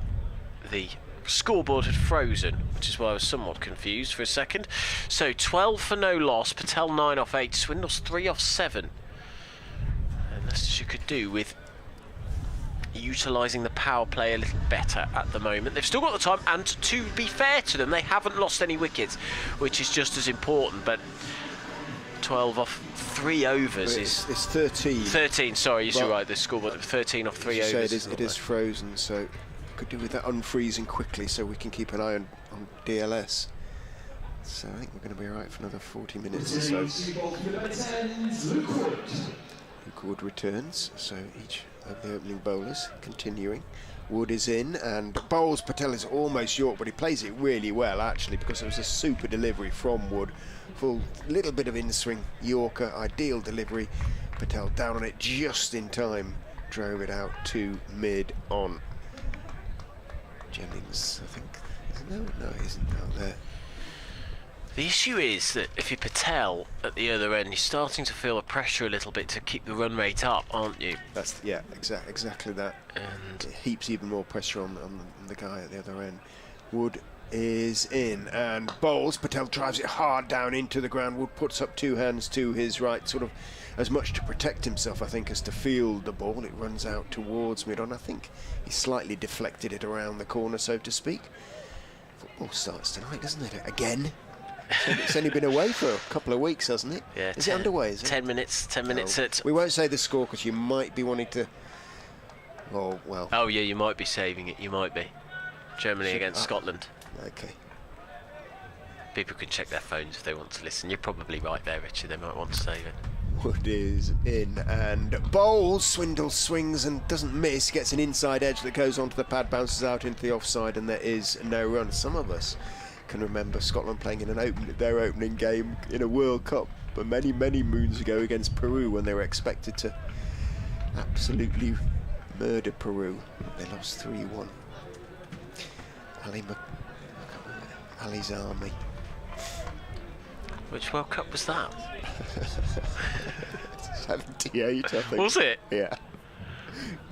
Yeah. It was a long time ago. Wood is in. Swindles goes back, tries to drive it out into the offside. If the throw hits, it's going to be close, but he made his ground perhaps in the end. Jennings it was who made the stop in the covers, turned and threw the ball at the stumps at the non-striker's end. But the squeeze continues from these Lancashire opening bowlers. Swindles 4 off 11 in the power play, 15 without loss off 3.4. Patel 11 off 11. Duckworth Lewis 22 at the moment, so the Foxes are behind. That is going to be, I think, potentially a figure that they're going to have to be aware of. Not in the next half an hour, perhaps. Still bright sunshine here at the Uptonsteel County Ground. Long shadows, of course, as Wood goes in and bowls. Patel is this appeal for leg before against him. Complete confusion. The throw misses. The throw hits second time and Swindles goes. Well, they both batsmen were in the middle of the pitch at one stage. The throw came in. The throw missed, so Swindles kept going and took his chances. But even then, it was Wood who, having appealed, turned, fielded the throw, picked up, hurled the ball at the stumps, hit them, and Swindle's slightly tortured innings comes to an end. He is run out for 3 in the end, and it is 14 for 1. Yeah, that was a bit of a mess. Sort of that sums up Leicestershire's start, I would contend. A little bit confused, a little bit slow. There probably was a run there, but they both ended up in the middle of the pitch, didn't they? Patel deciding to run to the end. And the Swindles, I think, probably sensibly decided they might as well go for it to see if they could get a single out of it and get away with it. But he goes for 3. And this has not been a good start for Leicestershire. They need to be aware of that run rate, because it's already over 9 as Peter Hanscom comes to the crease. Right person you want at this moment. Yeah. Hard to fluster, Peter Hanscom.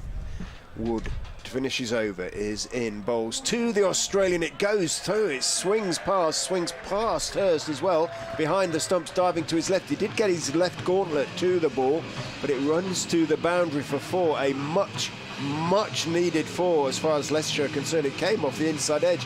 Now, whether that was actually a chance for the wicketkeeper, I don't think it reached him on the full. No, I don't think it quite reached him on the full. And he reached across to his left and, as I say, got his gauntlet to it but couldn't hang on. 19 for 1 after 4. A little bit unfortunate from a Lancashire perspective, incredibly fortunate from a Leicestershire perspective. 19 for 1 then, 144 to win. That boundary's put a slightly nicer complexion on things. In comes Mahmood. Down the pitch goes Patel. It's a great shot. And it's a 2-bounce 4 as it crashes over the boundary rope down the ground. He was onto that quickly. He's been looking for that big hit. And he connected with that one. So 8 off the last 2 balls have pushed Leicestershire over 20. And still probably behind where they would want to be, but 140 to win of 15.5 overs. So they've still got 11 balls left in the power play. They want to get the most out of that. If they can get up towards 50, that would be magnificent. Now, are they changing the field here? They're sending a man out to deep mid-wicket and bringing in the man. So there's nobody out on the offside during the power play. So you've got a deep mid-wicket, deep backward square leg. In comes Mahmood. He's in. The scoop attempted, and he's going to get it over the head. It goes very fine for 4 runs. 2 more bounces, and Patel turning it on now for Leicestershire. Moved across his stumps. Mahmood tried to sort of out-bounce him and chuck the ball down into the surface, but Patel there to hook it over his head for 4 runs. 27 for 1, and Patel on to 19 off 14 now. Wonder how he'll do the rest of the over. They've probably got enough from it.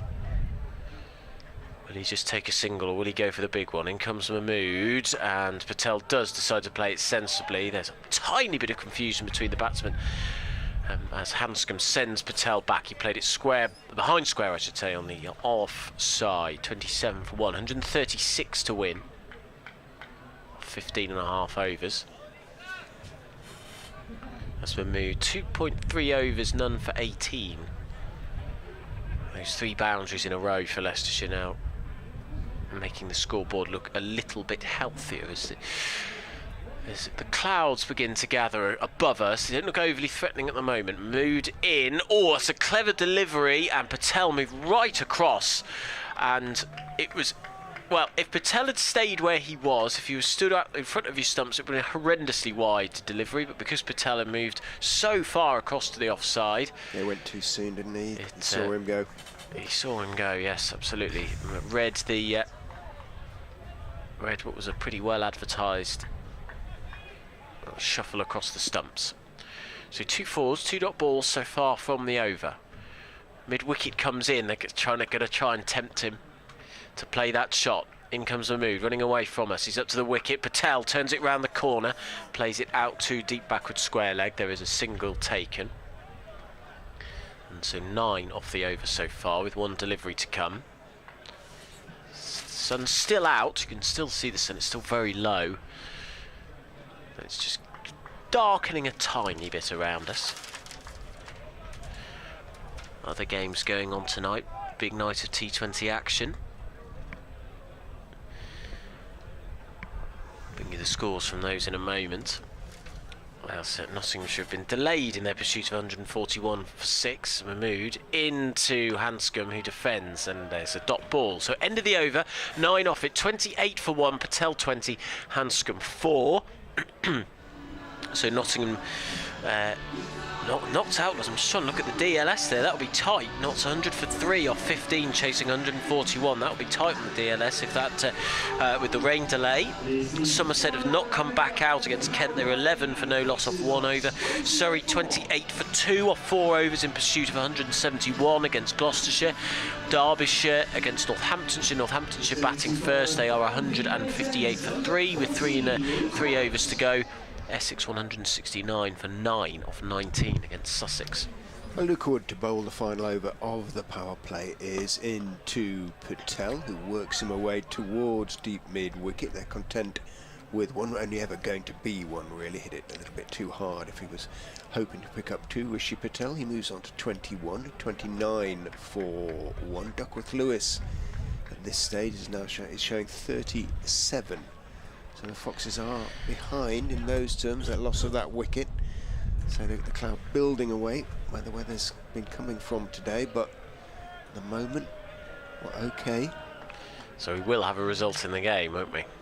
We will.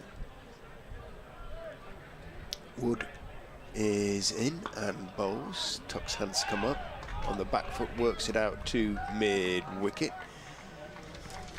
But there is no run. Because Luke Wells is there.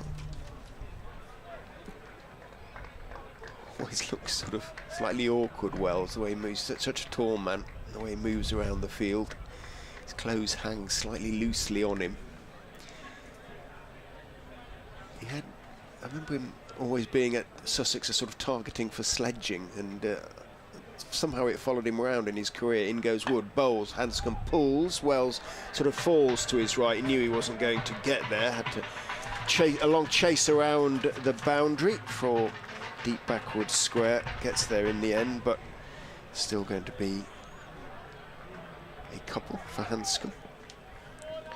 132 to win now, 31 for one. Hanscom's looked a little slow and laboured, but has got runs and singles here and there. 31 for one.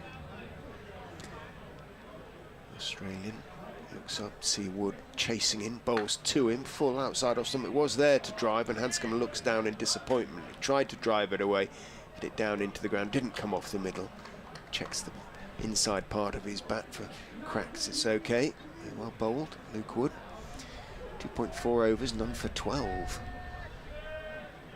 Which is pretty impressive bowling in a power play. Uptonsteel stand bursts into what might loosely be called song. Chants. Bursts into a chant, shall we say. Wood is in, bowls, Hanscom on the back foot. All he can do is block it out into the offside. Skipper Jennings picks up, fields. Another dot ball. One ball left in the power play. If Duckworth Lewis Stern is to be believed, Leicester should be on 41 for one. They are 31 for one. Crowd is a little bit more boisterous, but still sort of sounding vaguely uncertain. They're not sure where this game is going. As Wood is in and bowls. Hanscom drives this time, but he's only going to get it to mid-off, and it's going to be another dot ball. A really good over from Luke Wood. 31 for one at the end of it, just the 3 runs from it. And Luke Wood has bowled his 3 overs, or has bowled 3 overs for 12 runs. Wonderful stuff from him, and if you look at the over comparison, 65 for 3, so over double. Lancashire were. Now your rebuttal, if you're watching or listening at home, will be it's a loss of 3 wickets, which is very important. But again, we're looking at that Duckworth Lewis. We will do throughout the evening, because there is a threat of rain. Excuse me, that's at 43 ahead of this first delivery of the over. So the 7th over will be bowled by Luke Wells. Tall man, fair-haired. And he runs away from us now. His medium pacers, and it's flashed. That's behind square. It's chased by the man there. They'll just get a single. It's well fielded. Running round to the left-hand side, the man there. And to what would have been a sort of long leg position. And a single is added. Patel onto 22 off 19. 131 to win. Off the best part of 14 overs. Wells skips in. Tosses this up, and it's cut again off the back foot. And once more it will be a single. 33 for one.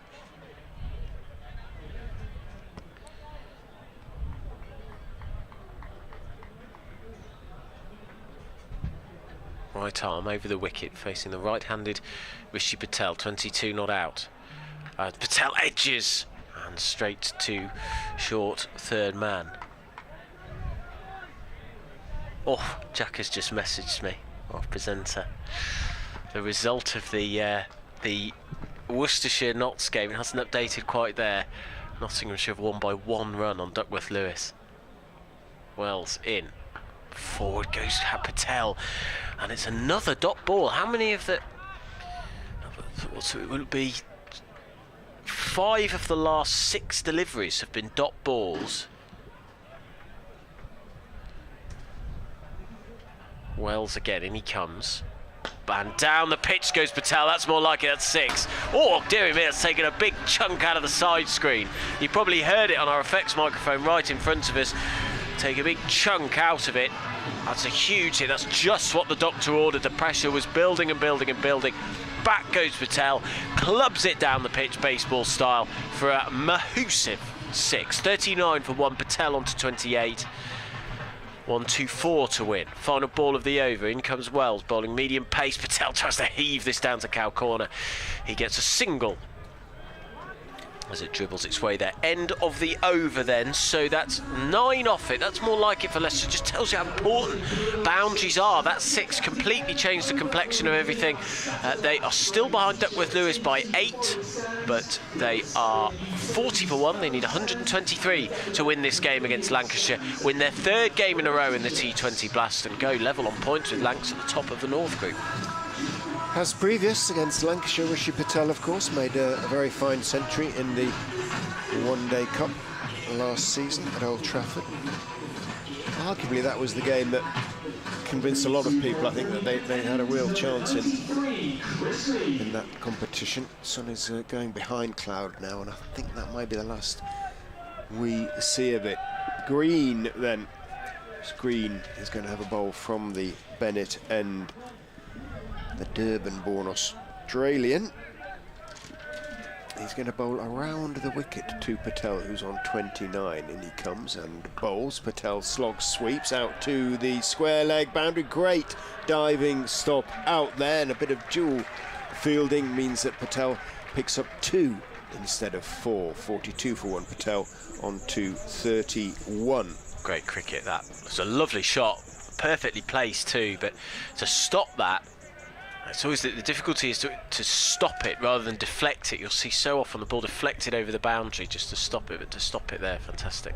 Green bowls, Patel drives, slightly in-out kind of drive, and he works it out towards Wood, who's out there at long off. Green sporting a pair of luminous lime green cricket shoes, which rather clash with the red of his Lancashire T20 clothing. But anything goes really in this comp, doesn't it? It's a bit garish though. Well, I know what you mean. Sort of looks like he doesn't have any feet at all. It blends into the grass. Into the outfield rather, doesn't it? Yeah. Hovering an inch or 2 above the outfield.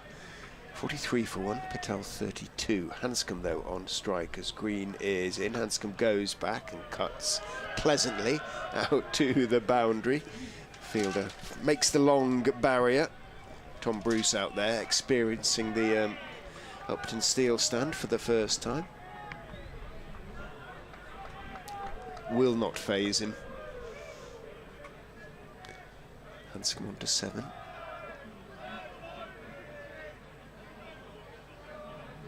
Green in to Patel, who hits it very hard straight back to him. He stops it, doesn't pick it up cleanly. Hanscom next to him throws himself back into his crease. Sue Redfern was taking evasive action. Green spins the ball from hand to hand. One of those spinners who stops at the end of his run-up. And in goes Patel, whips it out to deep mid-wicket. 1 bounce, 2 bounces.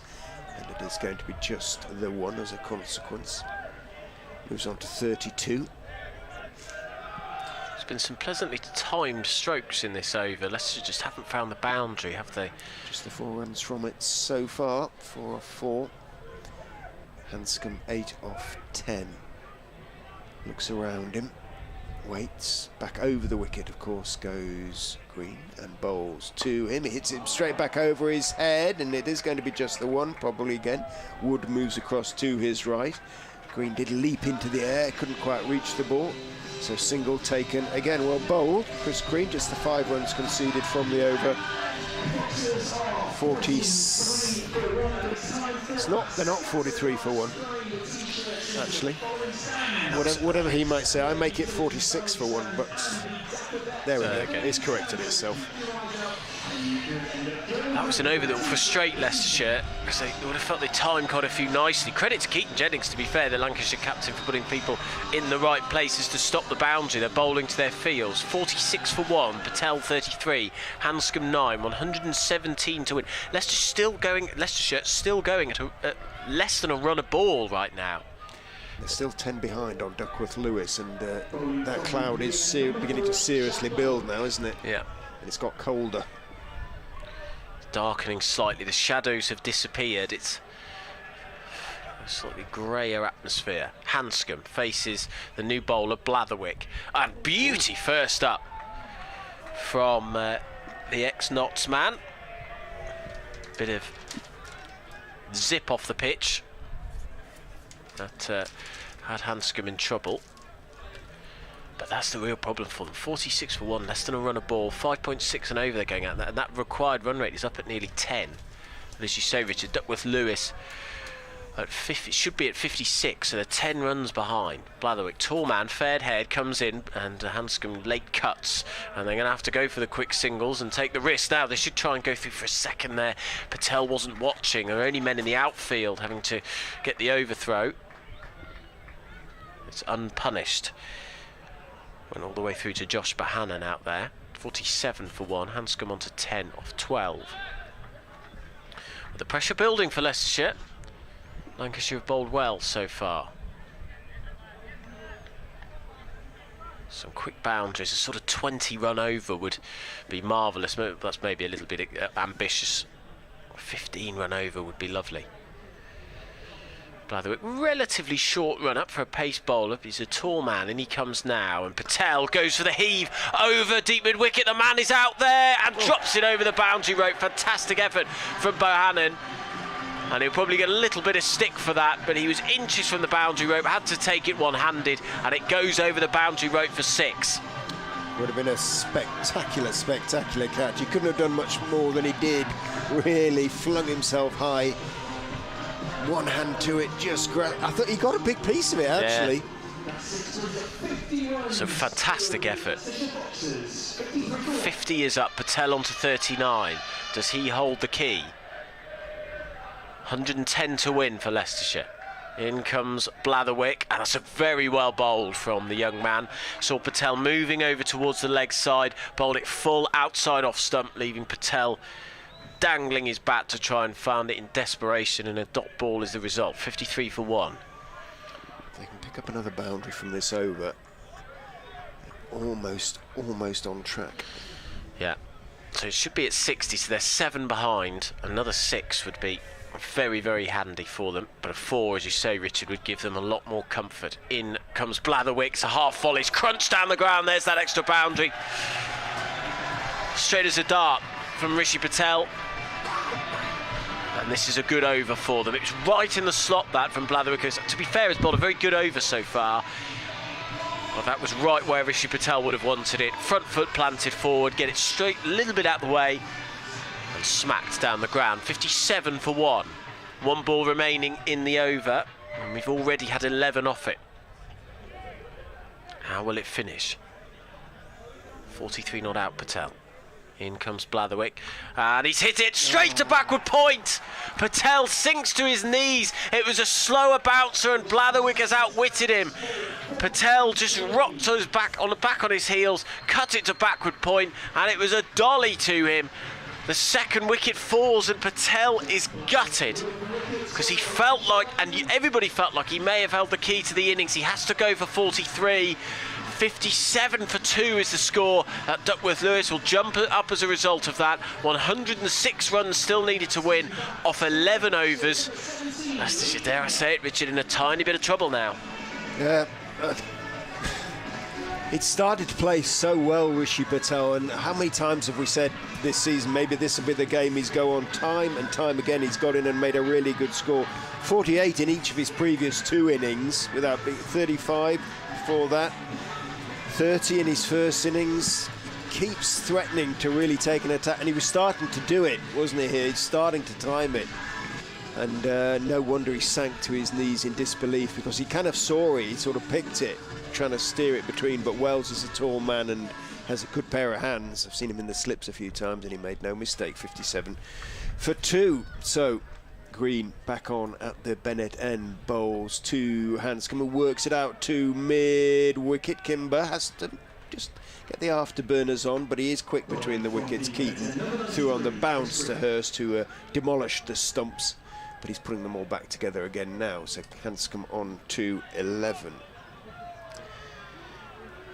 Duckworth Lewis has gone up to 67 as it gets darker at the Uptonsteel County ground, and not just because night is falling. Green steps into his run and bowls. Kimber is looking to sort of flick drive the ball, doesn't get anything on it. Whether it turned past the inside edge, a bit difficult to tell because Hurst, of course, is obscuring our view. We have a nice straight view, but as a consequence, the keeper is between us and the batsman, very much so. In goes Green. Kimber goes back, works the delivery off the back foot out towards deep mid-wicket and takes one. He still just has to have a little bit of a look and follow the wicket as ever. It doesn't just affect Duckworth Lewis, it affects the momentum as well of the innings. The new batsman just has to become accustomed. In goes Green, driven by Hanscom, beautifully placed actually by the Australian, out to the extra cover boundary in front of the electronic scoreboard. 4-4. That's the one Hanscom was looking for in the previous over, really, when he was peppering the offside but picking out the fielders. This time he just got it in front of extra cover, really, between extra cover and where mid-off would be. There isn't a mid-off, there's just Wood out at long-off. And even he couldn't run round. Fleet of foot though he is, Green is in again. Hanscom goes back and cuts down towards wideish. Third man has a bit of work to do down there to run around the boundary. Does so. Tom Bruce. And 2 as a consequence taken by Hanscom. He's so clever at manipulating the field, isn't he? You just saw there the last 2 shots he's found the gap so cleverly. Green, last ball of his second over is in. Hanscom goes back, drives, it's in the air but wide. It's through cover rather than extra cover, out to Bruce on the boundary. Hanscom takes 1. So after a tricky start to the over as far as the Foxes were concerned, they came back strongly in it. Under 100 to win, 97 off 10, so it's pretty obvious what the run rate is, 9.7. And we haven't won the raffle, I'm afraid. I don't know about that. So, not only did we draw rubbish teams in the Euro sweepstake, we haven't won the Friends of Grace Road raffle. Yes, all 3 of us today at Grace Road. Jack's got Albania in the Radio Leicester sweepstake. I've got Romania. I got Slovenia. Oh dear. In comes Blatherwick for his second over. It's a straight delivery, just held his pace back nicely, Blatherwick. And Hanscom can't decide whether to come forward or back, and just sort of jabs his bat at it straight back to Blatherwick. There is no run. So that Duckworth Lewis now at 73. So they're not miles behind. They're not miles behind, but this is sort of nervous about it. Yeah, Patel had just sort of dragged them back into touch, so to speak, in touch. So they were. Blatherwick bowling from the pavilion end, right arm over the wicket. He's up to the wicket, he bowls, and that's pulled round the corner. It's going to find the gap. 1 bounce 4. Well placed that by Hanscom. It was just a little too short, and you felt like Hanscom had all the time in the world to turn the corner on it, and it whipped away for 4 runs. So another boundary for Leicestershire. They'll close the gap on that DLS once again. 70 for 2, 93 to win. Yeah, I don't think either of us are going to be taking home the prize for Slovenia, Albania, Romania, but who knows? Who knows? Denmark won it in 92, Greece won it in 2004. Blatherwick running away from us. He's past the umpire. He bowls, and that's played behind square. A late cut from Hanscom, but it's played straight to that man. I said backward point that caught Patel. It's a little bit finer than that, isn't it? I guess it's a sort of, is it a deep gully perhaps? I don't know. That's a strange sort of position. He's so tall, Wells, he can probably cover both positions, can't he, really? One way or the other. 70 for 2. That's Blatherwick. He's got brown hair. All in red, as are the rest of his Lancashire teammates. He runs away from us. He bowls, and it's hit down the ground. That's not been connected with, but it doesn't matter because there's a fielder on the. There's a fielder who's in at mid-off. 4 runs to Hanscom. And you can take the wrist down the ground when both mid-on and mid-off are up, and he did so. I was worried for a second because I presumed that a fielder might be down there, but they brought them up. 4 runs. It's a decent over this for Leicestershire. Blatherwick's gone for 19 off 1.4 overs, 74 for 2. DLS 77 within touching distance now. Another boundary in this over. They will be there. Rain scheduled to come in about 35 minutes, something like that. That's when it's scheduled to come, I should say. Blatherwick in. Oh, and it's a decent delivery, and I'm not sure there was an edge on that, was there, Richard? There was from Hanscom, and it's dropped by the wicket-keeper, diving to his right. It's a tough chance. It was high up in the air. There's a little bit of a feather of a nick. Yeah, you say edge. It was kind of almost deliberate, trying to sort of help it down to finish third man, and Hurst flung himself to his right. He got a good glove to it, didn't he? You're right, I think he should have hung on, really. Single is the result. So Kimber, one not out. Hanscom's taken a lot of the strike. He's on 27. 88 to win. Final ball of the 11th over. Blatherwick is in. Kimber plays it into the leg side. A restrained shot from the broad-shouldered Lincolnshireman. And there is a single added to the total. So 87 to win. 76 for 2 is the score in pursuit of 163 here at Grace Road. BBC Radio Leicester, Fox's TV, Leicestershire against Lancashire. 10 off it. 10 off the over. Run rate creeping up to 7.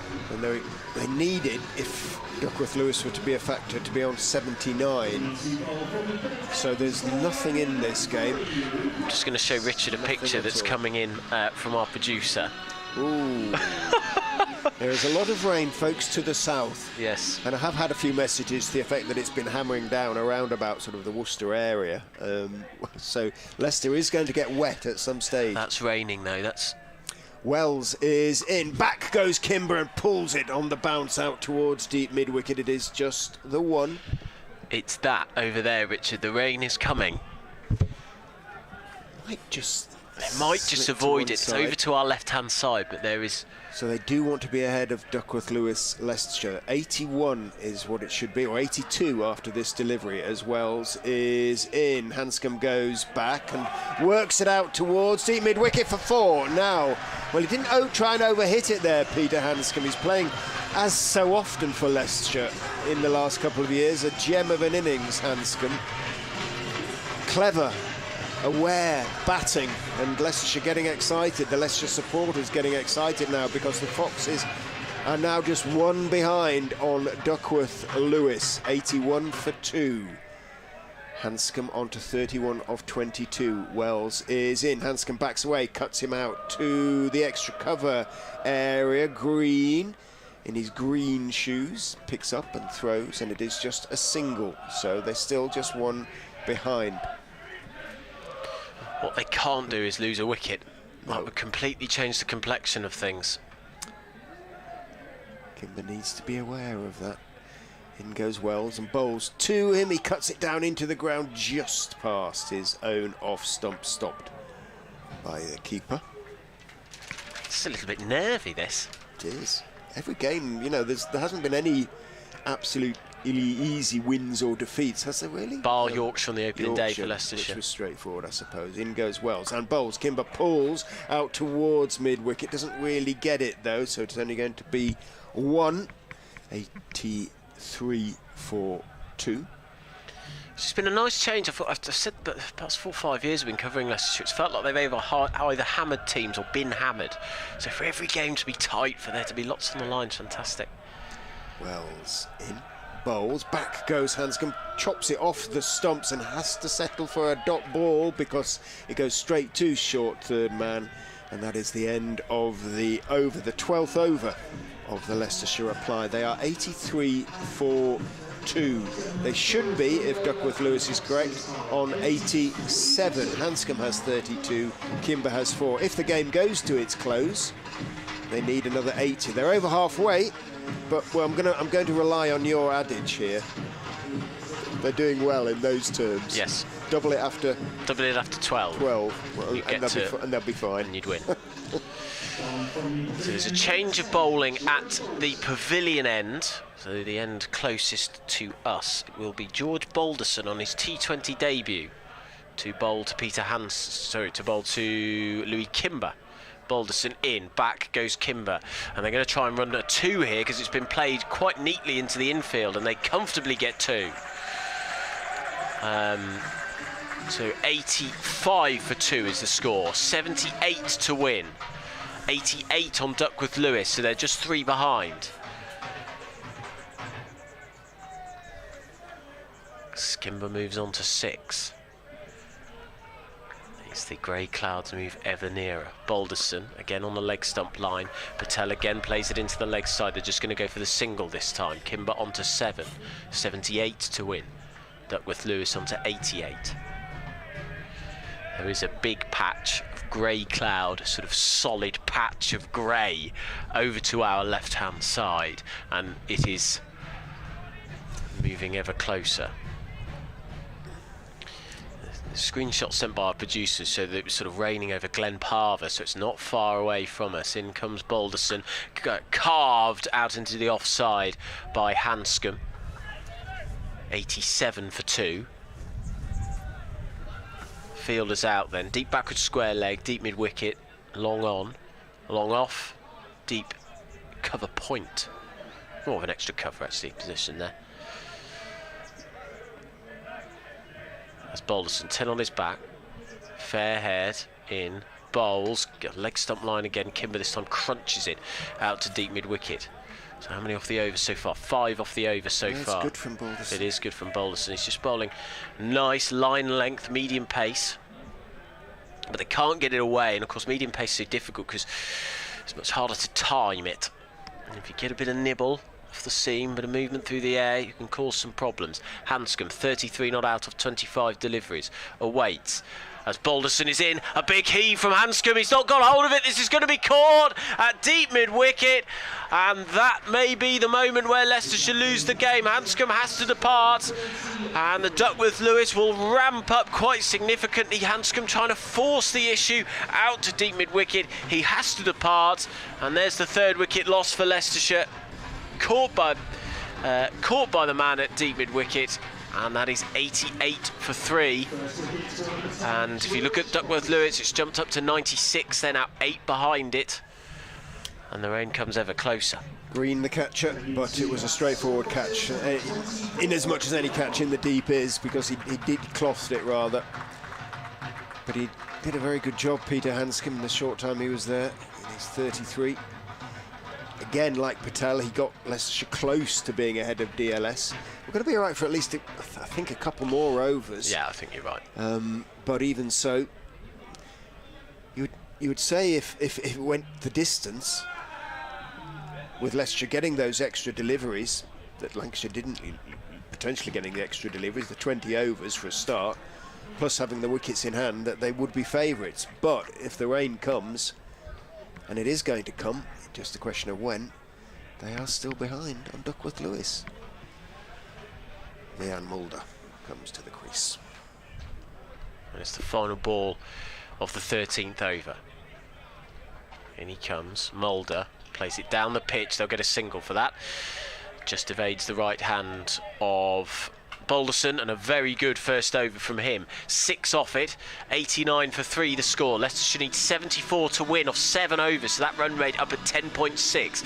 Duckworth Lewis at 97 at the end of the over. Kimber on 8, Mulder on 1. Elsewhere, Leicestershire Sport, big win for Katie Bolter. She's into the semi-finals of the Nottingham Open, trying to defend her title. She won straight sets today. Could end up playing Raducanu, couldn't they? She could. In the final. That'd be a good final, that, against Magdalena Freck. I want to give the Germany-Scotland score. Luke Wells is in and bowls to Vian Mulder, who goes back and whips it out towards backward square, comes in from the boundary to field, and 1 is taken. Blatherwick is the fielder, 90 for 3. Richard's just seen it. We won't spoil it for you because there might be some people wanting to watch this and then go to the football.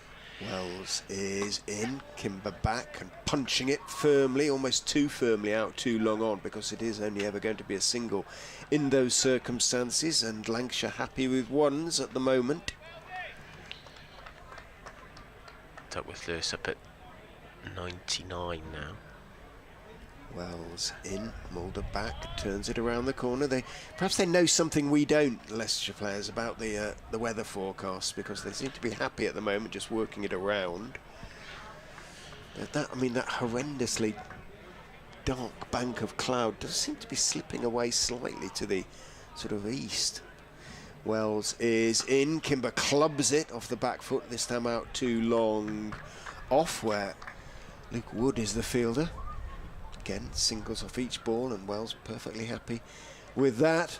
It's the boundaries that make the difference. Uptonsteel go around a little bit quiet. Wells, little bounce and jog and bowls, and leaning forward, Mulder takes it off the stumps and just dabs it out towards mid-wicket. Walks the single almost. So again, singles off every ball of the over so far. One to come. If he just concedes one off this one, Luke Wells will be a very happy man. Mid-wicket goes a little bit wider on the boundary. Wells is in. Back goes Kimber, clubs it hard out towards long on, who bravely comes forward in an attempt to get to the ball. He doesn't quite get there, but he still gets part of his body into it as it bounces up, thumps into, I don't know exactly which part of him, but he sort of turned his head away at the last moment as he came running. That was brave, really brave, because he really could have collected that one sort of in the face, essentially. And as it was, it's Croft. Just the one run taken again. Kimber on to 11. He's the one who's going to have to take the initiative now while Mulder plays himself in. Leicestershire on to 95 for 3 off 14. That run rate over 11 and over now. Kimber faces and goes for the big hit. Has he got all of that? You bet he has. 6 runs down the ground. That's a massive one from Kimber. It takes Leicestershire over 100, takes them to 101. That was right in the slot, but he got the power behind that, timed it nicely, and got a huge 6 over long on. Every run, every boundary feels so big right now. Leicestershire within touching distance of that Duckworth-Lewis method. I'm not so sure about that. Your shout about the clouds, Richard, I think it's heading right towards us. It's sort of looming over us. Kimber, back he goes, crunches it straight at cover. And there is no run. A couple of yards either side, that would have been 4. Yeah. But Kimber on 17, 62 to win. he has the power, this young man. He has the timing. Hasn't quite happened for him for the most part this season. Yeah, scores of 10, 25, 2, 21, 26. He's gone in the 20s plenty of times. In he comes, big hit. He hasn't got hold of that one. He's going to be caught long on. Wood takes it in and turns round to the fans who are giving it a bit of jip. And Kimber has to go. It's another period where he sort of got in and has got out again, sadly. So that's the 4th wicket. That may be the moment that wins Lancashire the game. We shall see. Kimber gone for 17. They're now 9 behind Duckworth-Lewis again. 101 for 4, 62 to win. We're halfway through the 15th over. Told the rain will come in about 7 minutes' time. And if that is the case, the likelihood is Leicestershire will still be behind. At the moment, they should be on 110, even with the fall of that wicket. That includes the fall of that wicket. They're on 101. That Patel wicket feels like a big moment, doesn't it? He felt like he just got himself in the slot. I just wonder whether they should have promoted Ben Mike, really, just to try and get a few over the boundary for a couple of 6s. They are behind Rehan Ahmed. They've gone with Cox, who's batted very well in the competition so far, but it's boundaries they need, the Foxes. Now they've got to get ahead on Duckworth-Lewis. Yeah, I think I was optimistic. It's like Armageddon over there, isn't it? In he comes, and it's pulled round the corner. First ball from Cox. He timed that very nicely indeed, but he picks out the fielder at deep backward square leg, pulling it round the corner at sort of hip height. So 102 for 4. The air has cooled dramatically. It's just wafted in.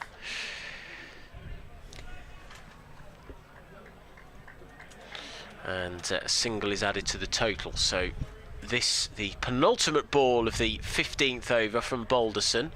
In he comes, back goes Mulder, plays it down the ground. Mulder now 5 off 5. Leicestershire need 2 back-to-back boundaries. They are 10 off the Duckworth-Lewis measurement at 103 for 4. They need a boundary, I'd suggest, off the end of the over.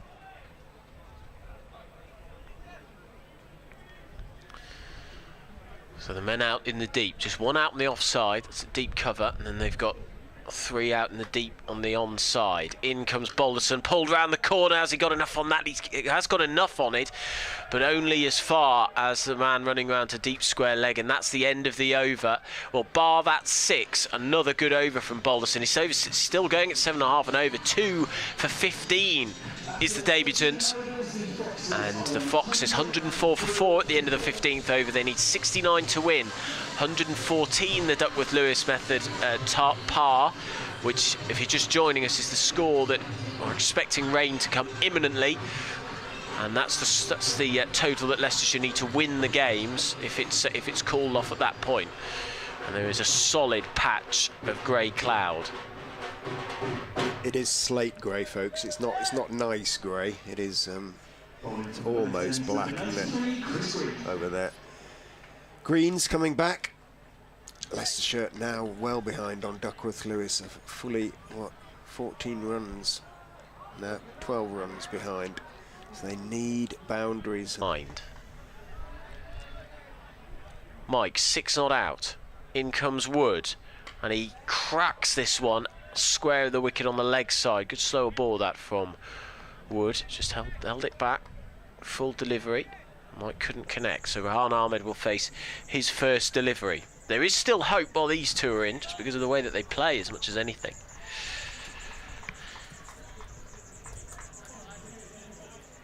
As there is 1 ball left in the 17th over. Ahmed waits Wood into him, and it's a slower ball. Back goes Ahmed and just pats it out into the offside. There is a single added to the total, 118 for 6. So 46 to win of 3 overs, or 16 behind Duckworth-Lewis. And it's nearly dark here. That's how slate grey those clouds are to the left-hand side. If you're sat in, I'd go and get your duvet. You'll be cuddling up tonight, I'd suggest. It is grim out there, but it might be that they can get it in. But I'm slightly bemused by this run chase, Richard, I have to say. Yeah, haven't got it right. Maybe in this over, Luke Wells, with everybody out on the leg side except the man at short, fine. Wells is in. Ahmed goes back and is bowled. Tried to pull it into the middle of next week. It did through on him, hit the top of middle stump, and Rehan Ahmed's stay at the crease is a very, very brief one indeed. He goes bowled for 1, and the Foxes down and very, very nearly out. Yeah, 118 for 7 now. Gonna need the most mighty of knocks to get Leicestershire back into this game. 45 to win off what will be 17 balls, and people are heading for the exits, aren't they? Try and get back to their cars before the heavens unload upon us.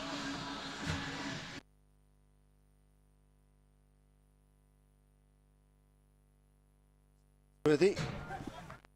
We'll look at Ben Mike on strike and see if Mike can crack a couple out of the ground. Wells is in. Goldsworthy pulls him around the corner down towards black.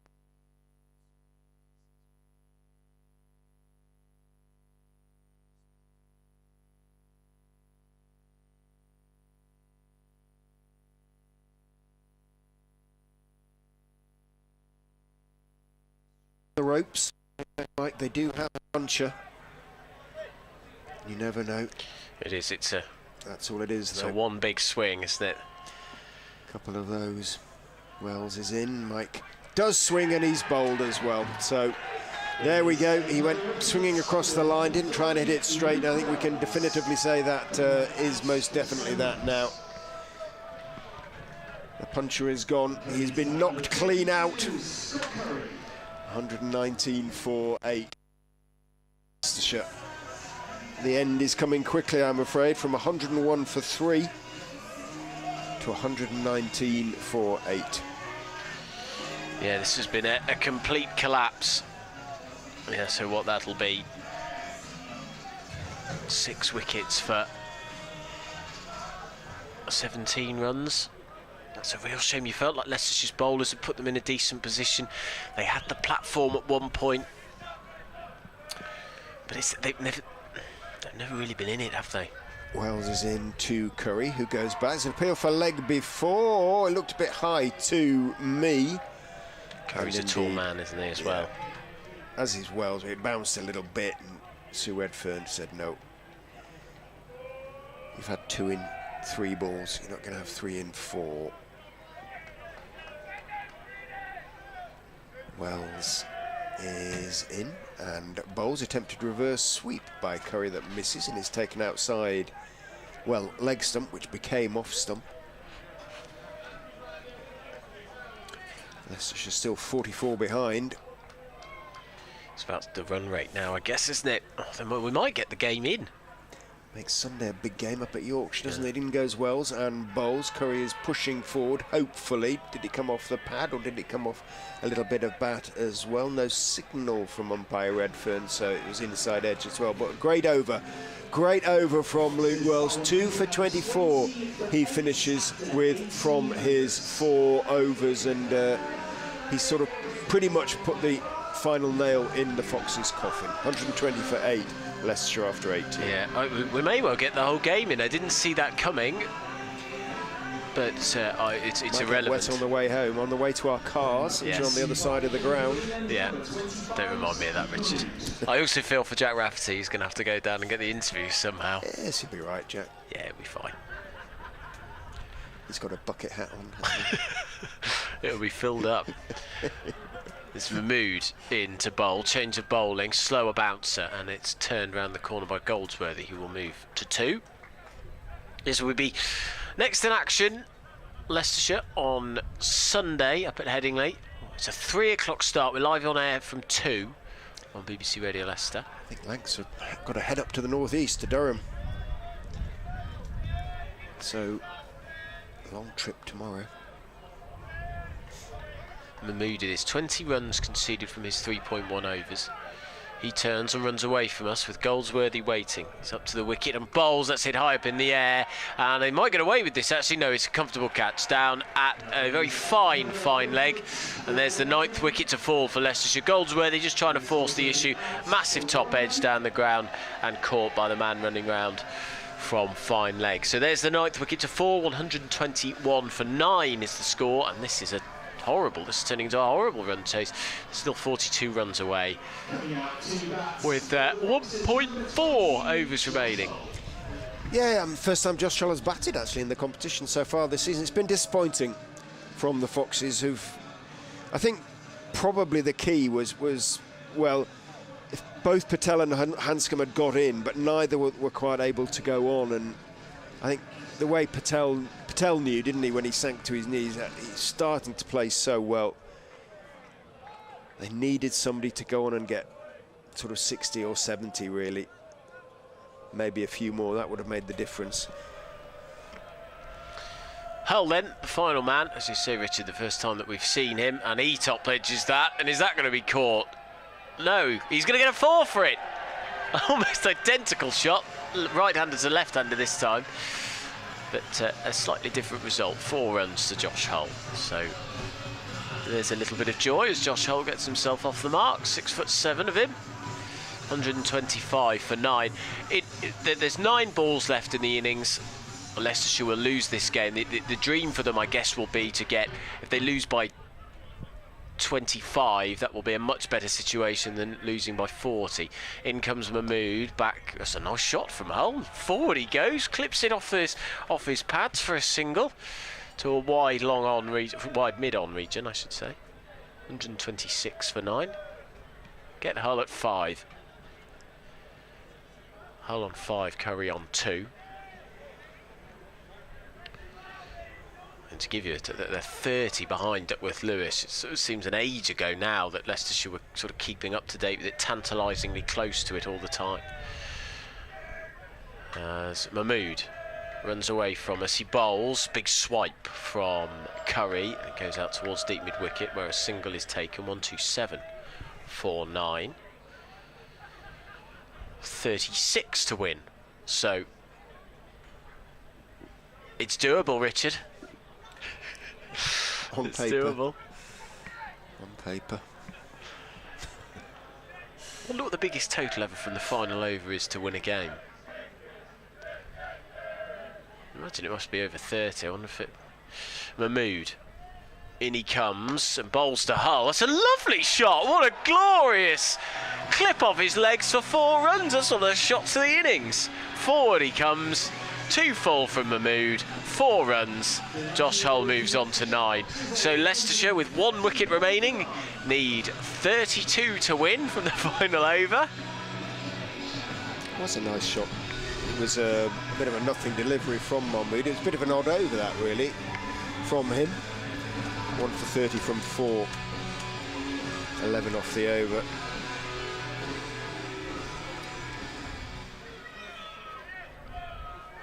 So, if they can pick up another 8 or 9 runs, Yeah, get it down under. Pretty happy with that. Get it down to a 25-run loss, something like that. Curry 3 not out. Green is going to bowl the last over. Chris Green, 1 for 21 from his 3 overs so far. In he goes, bowls. Curry whips him away towards square leg, who misreads it slightly, nearly overruns the ball, by the way. Managed just to correct himself and keep it 2-1. Curry on to 4. 132 for 9. 31. So Well, 30 behind, anyway. They now can't win. Alas, unless there is a front foot no ball or something equally outlandish, it's not going to happen. Let's have a beamer. What can Josh Hull do, though? He's played 2 cracking shots already. Green is in, bowls. Hull goes back and plays it pleasantly towards backward point, then looks slightly startled to see Curry running towards him, but responds in the end. Another one is taken. Hull into double figures in his first innings in the competition so far this season. Curry pulls out towards deep backward square. Blackwick fields. One is taken again. I'm not sure Curry's been dismissed in this competition. He's batted a few times without getting out. Well, this is the 3rd time he's batted, and indeed he hasn't been dismissed. He's got a couple of not outs to his name, so Green goes round the wicket to Hull, who hits him hard, straight. Reasonably respectable off drive, clubbed in the air through the vacant mid-off area, out towards long off. One is taken. Hull on to 11, 135 for 9. That's going to win by 26-27. Got a very which good is a run pretty rate decent already. effort, that. Green is in, Curry goes back, pulls in the air and is dropped at mid-wicket. The first real flaw, the first real error out there in the Lancashire fielding. It looked reasonably straightforward. I think it's Jennings out there, just put 2 hands above his head rather nonchalantly, and the captain wasn't able to hang on. It burst through his hands. Curry moves on to 6. Green, final ball of the match. Amazed we've completed it. Yeah, same. But well done. Both sides in the circumstances. Green is in. Hull steps back and drives it square on the offside for 1. And that, ladies and gentlemen, is that. Hull finishes 12 not out. Leicestershire finish on 137. 25 runs is the winning margin for Lancashire. The leaders march on at the top of the North Group. The Foxes have to regroup, and they'll have to regroup soon. They're up at Yorkshire on Sunday, and now that is a match that takes on much more importance. Yeah, 163 the target, and that felt low. Leicestershire felt like they had bowled well initially, but they have sadly been caught short there. They just lost too many key wickets at too many intervals. There's some silly shots in there, Rare, from Leicestershire, and they've come up well short in the end. A disappointing defeat for them when they would have thought they might have had the chance to upset Lancashire. And that horrible record, Jack, goes on. Just one win since 2003 at Grace Road against Lightning. As you say, Adam, disappointing. And Richard, for you, even more disappointing given how positive it was looking after the Lancashire innings. Yeah, it was very, it's very hard to judge a pitch until you've seen both sides have a little bit of a go on it at least, and it was evident, early on in the Leicestershire innings that the Lanc score was actually probably a bit better than we'd maybe thought at the halfway stage. They did pick up wickets, but I guess this is why Lancashire, are top. They